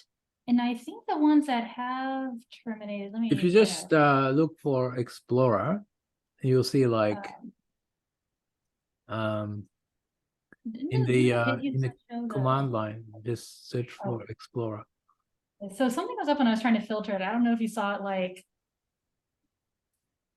That's because you're in the notebook, right? So the notebook only shows 50 entries. Oh, wait, no, it worked. But it's all right. So it's so that's fine. That's in the. Oh, okay, that's fine. So no, it was like twirling on me forever. So something was up with that. But let me get it back. Yeah, it was like not loading the results for a minute. Or maybe it was too big. So when you click on that, does that? Oh, here we go. That's what I was looking for. Because like it will, for exited processes, because PID collision is a problem, it will try to append like the exited timestamp if it knows it to that PID, so that you can make sure we're not like attributing the process to a PID that got reused by another process. That's actually been a problem in other EDR tools I've used, and it can lead to some bad situations. Yeah, PID collision is a pretty serious problem. So PID is the parent process ID. Process ID. PID is a process ID. So on Windows or any other operating system, each process has a unique ID. Yes. And it's just a number. But how about PID? Unique ID. So that's the parent's process ID. Right, that's what okay, so that's the parent ID. So if I go to 4548, what's that question mark mean? I So think this what it means is that, so the problem is that 4548 is a process that we don't know anything about, and it's gone, Okay. right? So it's not actually the right process. So we know it's not the right process, but we don't know, you know, so it's not 45. So what it's saying is that there is actually a process called 4548, but it's not that. That's not the one, right? Yeah, because the feed was reused. The system's been running for several hours, but I only installed the process tracker like, you know, however many minutes ago. Yeah. Let me see if there's like four or five. Exactly. If there's any. So this is the problem. Like it doesn't doesn't necessarily trust that data because it doesn't have enough visibility. Because the problem in Windows is that the ID is supposed to be unique, but it's reused really quickly. So, you know, within like 10 seconds, you could get the same ID used by a different process. So it's very hard to keep track. This is also something you might find when you're doing log analysis, Mary, is that sometimes when you have a process ID in the logs, without correct tracking, you cannot really trust it. You don't necessarily know that it's the same process that it's even talking about because that ID is reused a lot really quickly. And so it's very difficult to know, you know, like if you're trying to match up the Sysmon process ID with, you know, process ID in a different log, and it might not even be the same process, right? Yeah. Okay. No, this is really like, I mean, even the fact that you put the question mark there, because like now I know, like, all right, I really don't know about this process. Like there's a tool I worked with a long time ago, not at this company, a previous one, where it would use the PID as the unique identifier. It wouldn't even like try to generate a unique identifier. And I saw so many false positives where it was trying to detect parent children. And if I saw false positives, that means there's false negatives probably too. So finding solutions to call out when we can't be sure, so I'm talking about a detection tool that would like say like, so we used to do that too, right? And then we fixed it. Yeah, so you've had that as well. Everybody goes through the same process.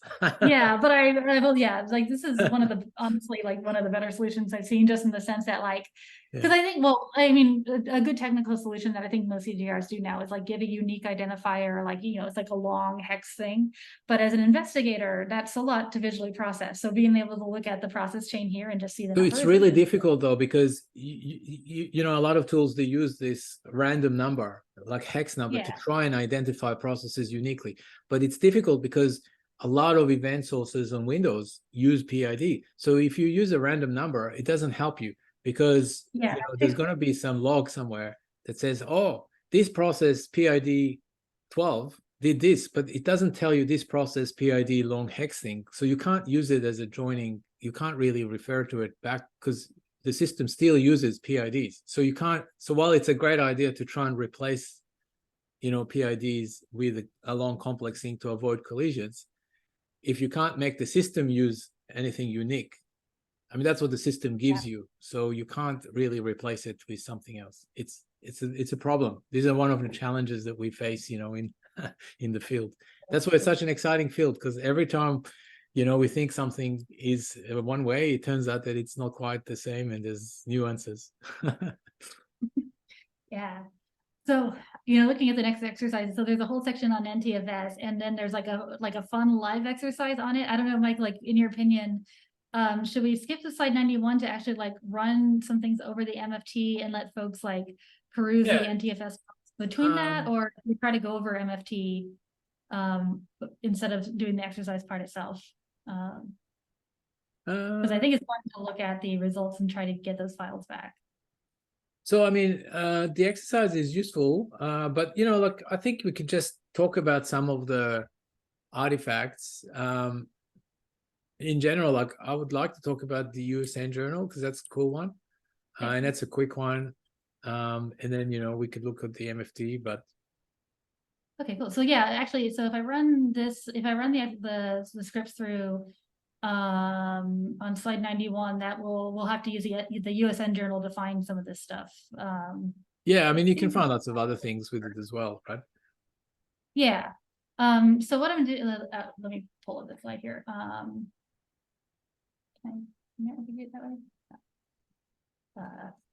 Sorry, shuffling ahead. So yeah, so we'll go through the exercise here and then we'll use that to talking points on MFT. So like basically what we're going to do is like a situation where like, you know, as an attacker, we're going to download several tools. And again, if you're running this on your system, like these are benign tools, we're not going to damage anything, but we're going to simulate like, so psexec, procdump, and sdelete. These are also like sysinternals is published by Microsoft, but we can use these to, you know, delete files and then also dump memory and stage these all in a kind of a typical hiding place for attackers, in this case perf logs. Like this is a valid folder in the root of C. You know, there might be other times when sometimes someone will make a folder that looks legit but isn't. But it's also going to be very suspicious if when we go do an investigation after this, we see evidence of files that aren't related to performance logging.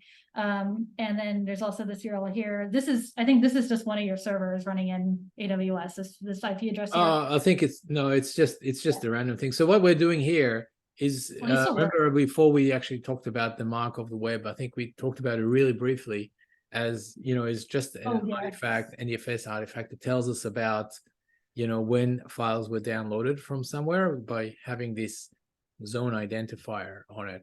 So what this script does is it just kind of like plants the evidence a little bit. So it creates that zone identifier and just writes the referrer URL. So they would be, so normally this would be the attacker's, you know, what we call the watering hole, or the place where they download their malware from. And so this little script just creates a bunch of, you know, typical like artifacts that we could see, you know, from NTFS.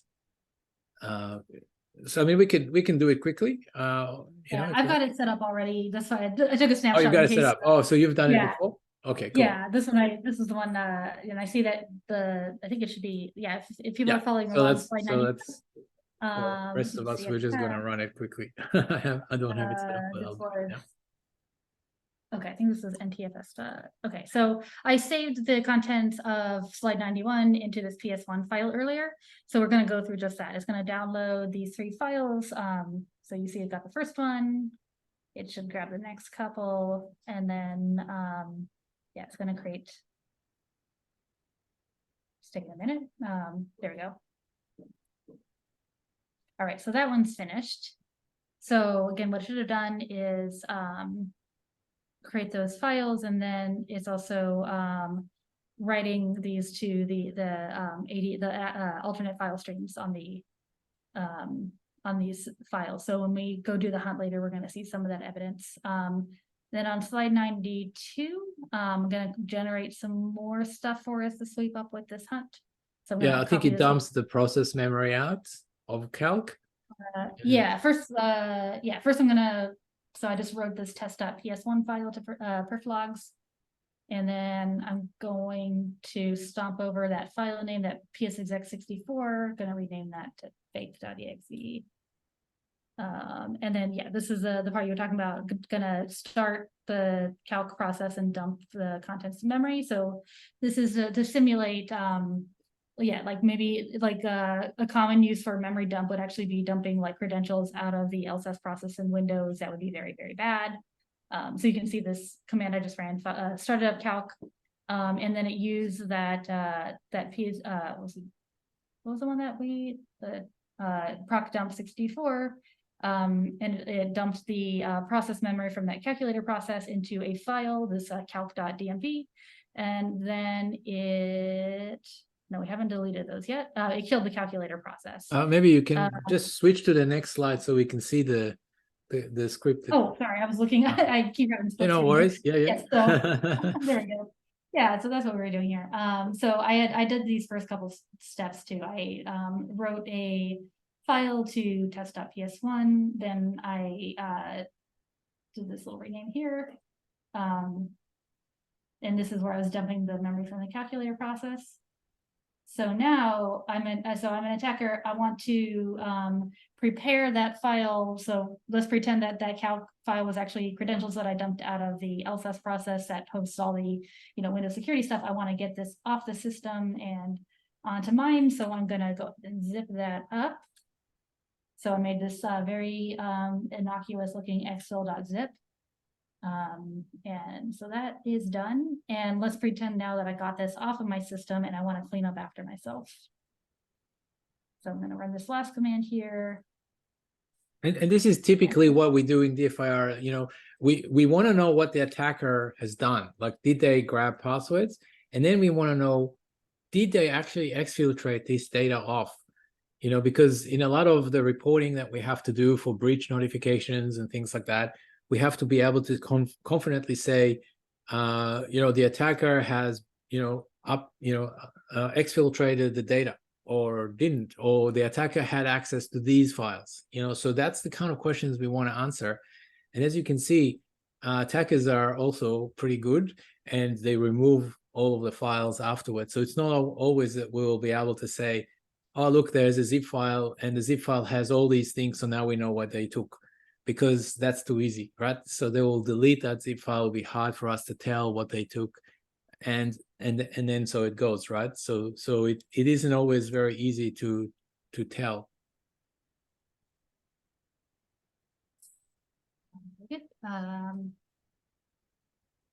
So to see what residue was left behind, let's do, I think this is doing both the MFT and USN hunts. And I will say, when I did this earlier, boy, did these things get overwritten really fast. So let's see if we have any better luck this time. All right, so I believe what we're gonna do is just run the MFT parser.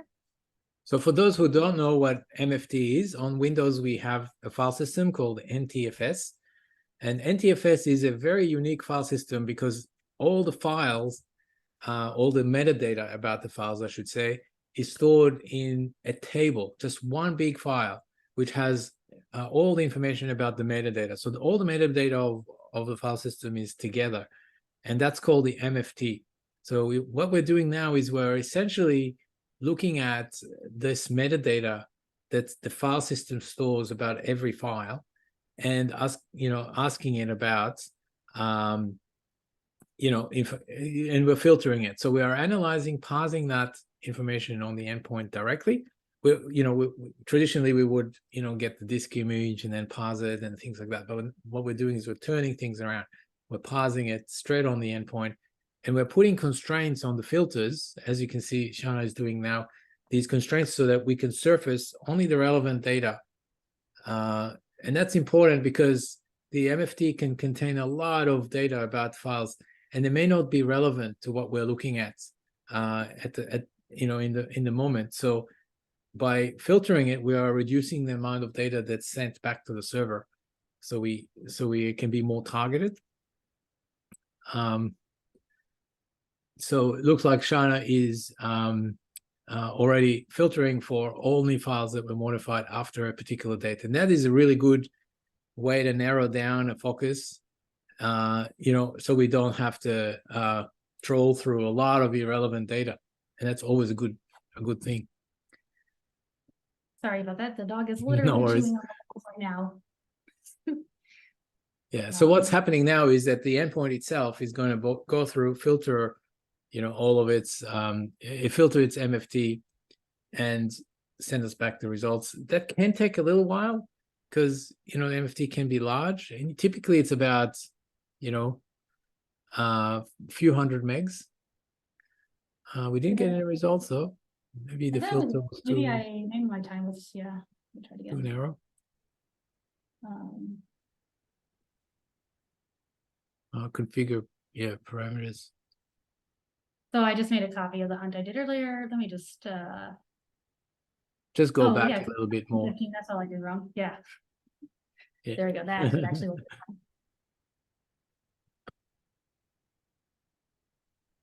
But it didn't take that long. I think it took only a few seconds, right? So, yeah, it was. Yeah, so it's a small system, but on the server it can be quite large.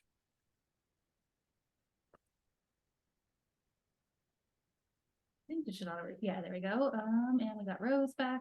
Okay, we got 600 rows, so that's actually not many at all. Because I really took it down to the last hour.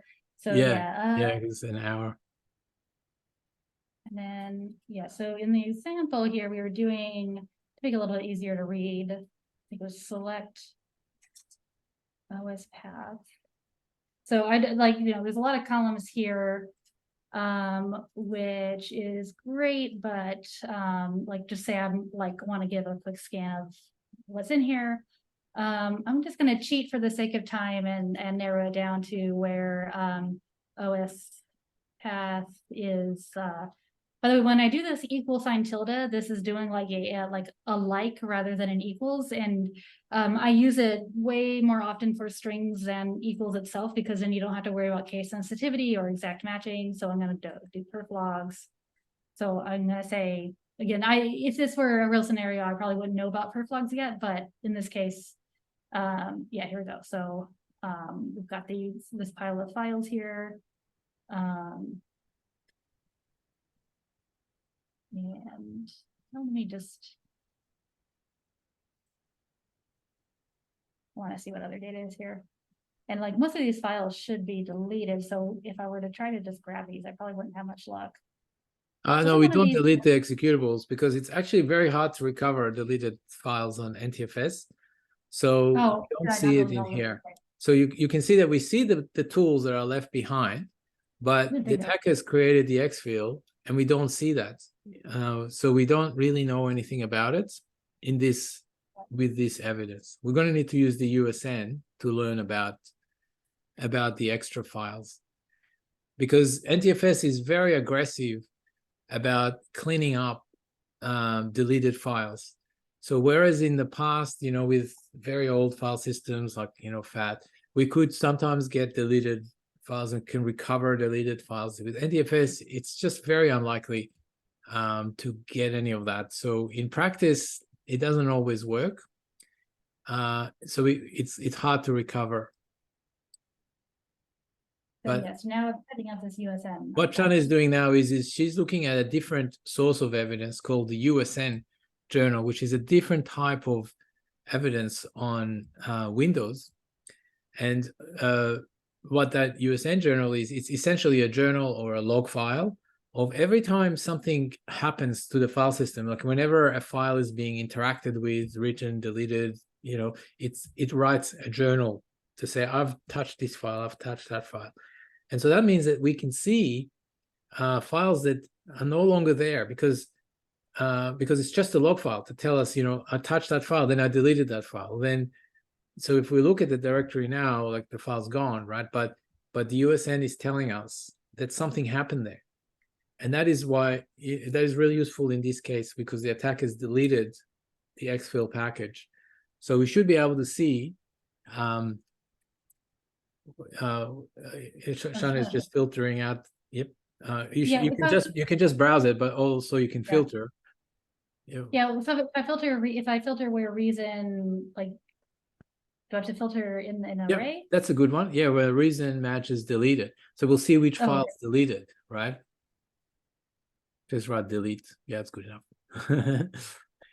See all the deleted files in the USN journal, and immediately we can say, oh, look at that. There's an exfil, there's a test.ps1, and then there's a zip file up the top, exfil.zip that got deleted from that directory.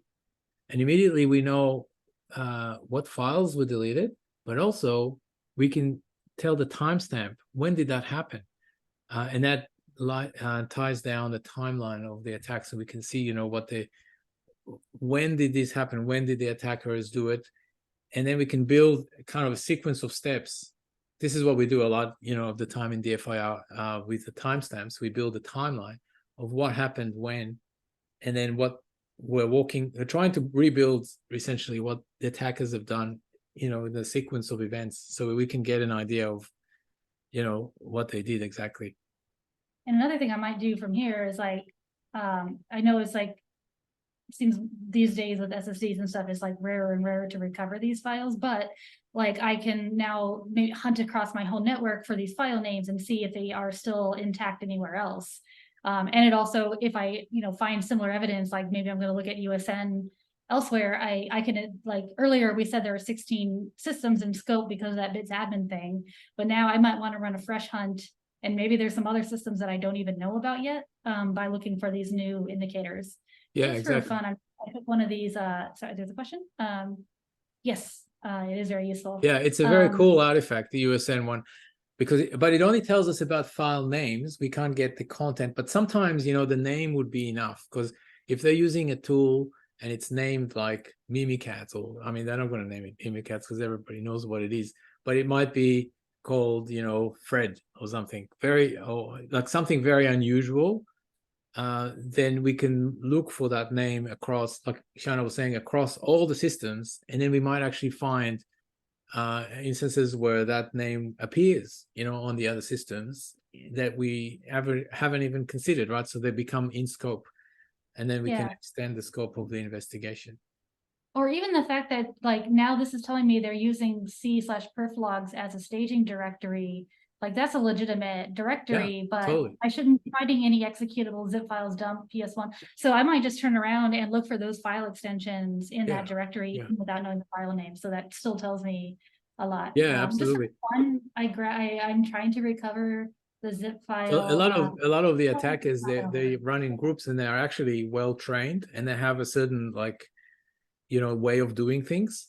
And so if a group hits a particular organization, then they will use or reuse their techniques or their methods, you know, across. So if, for example, like maybe this group is using this perflog directory to hide, they're probably going to use it on other machines as well. They're not going to do something completely different. So now we can start to say, okay, where else is that being used? This looks like, you know, and then you're going into the whole threat intelligence, like TI sort of field. Yeah, that's a good point. Like, if you're because if you're in charge of defending multiple clients, especially, you're going to turn around and sweep like all your customers or all the people you're defending, not just the one environment.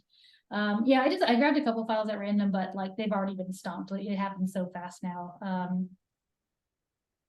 And yeah, in the vein of like tracking USN, I honestly, I don't know how this is probably very noisy in production environment, but just for fun, there is a USN artifact that will track the USN journal for changes. So I had this set up running to monitor perf logs for changes. So, like, again, it's not getting the files for me or anything, but it's like, if I'm interested in, is someone writing to that staging directory I know about, I've got these events being generated like as it happens on my system. That's a really good one, Shana, because the USN journal is really great, but the problem is that it's very small. By default, it's 32 megs, and then the system rolls it over. So what happens is, in a busy server, imagine like every time, you know, it's writing a journal entry to, you know, I'll change this file, I'll edit this file. If you have a big server and it's using the file system a lot, right? So that log will last maybe a day. I don't know. It's not long, right? And so this is one of the problems with USN, is it rotates really quickly. So I think I've heard some of our IR team lament that fact. So yeah, exactly, right. So what Chana is showing here is that you can use this event monitoring to just ship those USN logs off the system. That's this one, Windows detection USN, right? And so the way I have it configured here is go back to, I guess, configure parameter. So I just I changed that one that was like, it was defaulting to like prefetch files as an example. I changed it to like perf logs, and then so it's using that. That will reduce the number of logs that we are shipping off, because we're only interested in certain ones, right? And you can do things like look for executables or look for certain, so then it's less, you're trying to reduce that log, but shipping it off the system means that you are preserving it in this case, because the USN log is being, you know, wiped so much, right?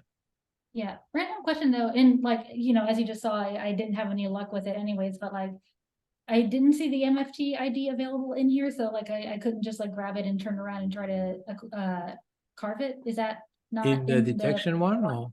In the Watch USN plugin, it doesn't seem like it selects star, but I didn't see the MFT ID. Is that not captured? Should be, but I don't know. We can have a look and see if the MFT ID is captured. But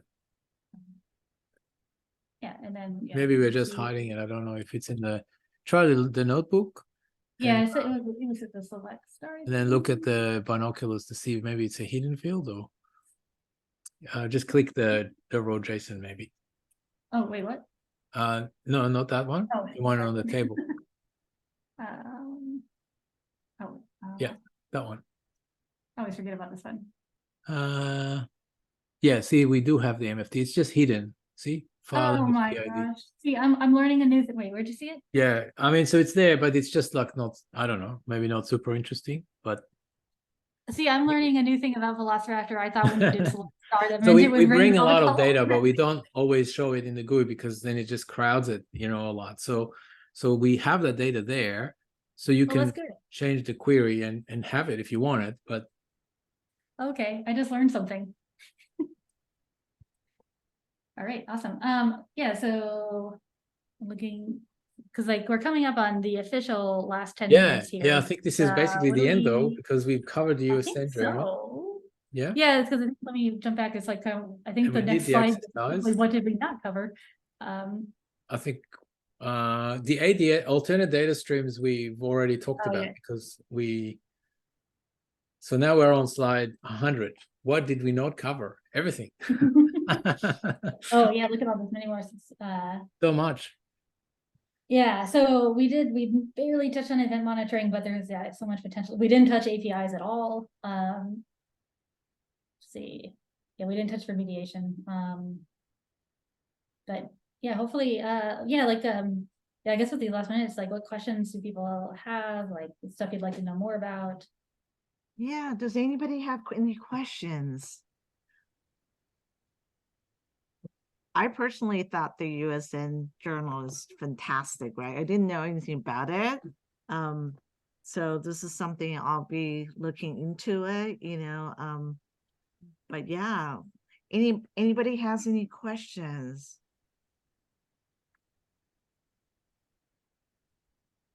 This was great. Thank you, Shannon. Thank you, Michael. I mean, Yeah, this is good stuff. Yeah, so Yeah, somebody like I have to say, I don't have this at work when my first job, and it would be great if I have. We still don't have this tool, but I work for a very different kind of industry, so we can't just bring any tools, right? We don't have Sysma either. But first of all, I want to thank you, Shauna and Mike, for this great, awesome workshop. And I hope everyone find it very useful. I mean, for somebody who has been looking for logs for so many logs, this is awesome, right? I'm not working with logs right now. I mean, I still kind of do, but in different ways. So again, thank you so much for it. I know it has more, you cover just some of the basics. There's more capabilities and features and whatnot. So thank you again, Shauna and Michael, for this. I really appreciate it. And so for the last 6 minutes, I wanted to, so Mike, do you want to stop recording right now? You can Yeah, just a sec. Before I do that, Shauna, can you switch to the conclusion slide and just show people? Okay. This to share. I can share. It's all right. Okay, yeah. I just wanted to show you guys the last slide, which has the links. Oh, So that's if very you're important. interested in learning more about Velociraptor, then it's an open source tool. You can install it now and play with it, learn it, deploy it in your organization for free, and contribute to it, of course, as well. We always love open source contributions. And so here we have our doc site, which we've covered, and the GitHub, which you can use to download. And we also have a really active Discord server, as you know, Mary, you're on it a lot. So, I know. and we're a friendly bunch, so don't be shy. Jump on and have a chat to us. We're happy to help, and answer any questions and take suggestions. And this is our community sort of thing. We do have a mailing list, but people don't tend to use it these days because it's all about the Discords now. Yeah, most people. Discord is very active. The Discord is very active. I mean, people ask all kind of questions, and I asked a question, right, the very first time beginning of the year, and Mike actually answer my question. I was shocked. I thought sometimes Well, I answer ask everyone. questions. I don't know whether people will answer my question because, Sure. you know, like a beginner, but really, again, really appreciate both Mike and Shanna. And for those of you who are interested in use this, definitely check out. And Rob has a question, Mike and Shanna, about the slide deck will be available. That link is going to be there forever. Yeah, I mean, I'm just it's saying up, that, right? That's the link, Yeah, right? it's So, up. yeah. Yeah. And I think like I don't know if you ever alter that tree, like either rolls over, but like the modules themselves, like yeah, the link should be there for forever, but like the modules are basically like you'll find like either bigger workshops or Yeah. smaller ones, but There are other the presentations on content that is still site. there. Yeah. Yeah. Yeah. And then they go through a lot of, you know, different modules. We do different exercises. So if you're interested in doing more exercises, check out some of the other presentations as well. And, you know, there's some that are focused on Linux. There's some that are, you know, have different scenarios and so on. Yeah, so I actually check out the website. I know there's another person, I think his name's Matt Green. He put up some stuff on there. That was the actually I was looking at his presentation. The very first time I set up Velociraptor beginning of this year. So Rob, I hope that answered your question. So right now, for the last remainder of 3 minutes, I just kind of want to talk about. Let me just stop the recording. Yes, please do. Thank yeah, you. Yeah, I if I can forgot about figure out that. how to do it. Sorry. Oh, maybe I can do it. Hold on. No, no,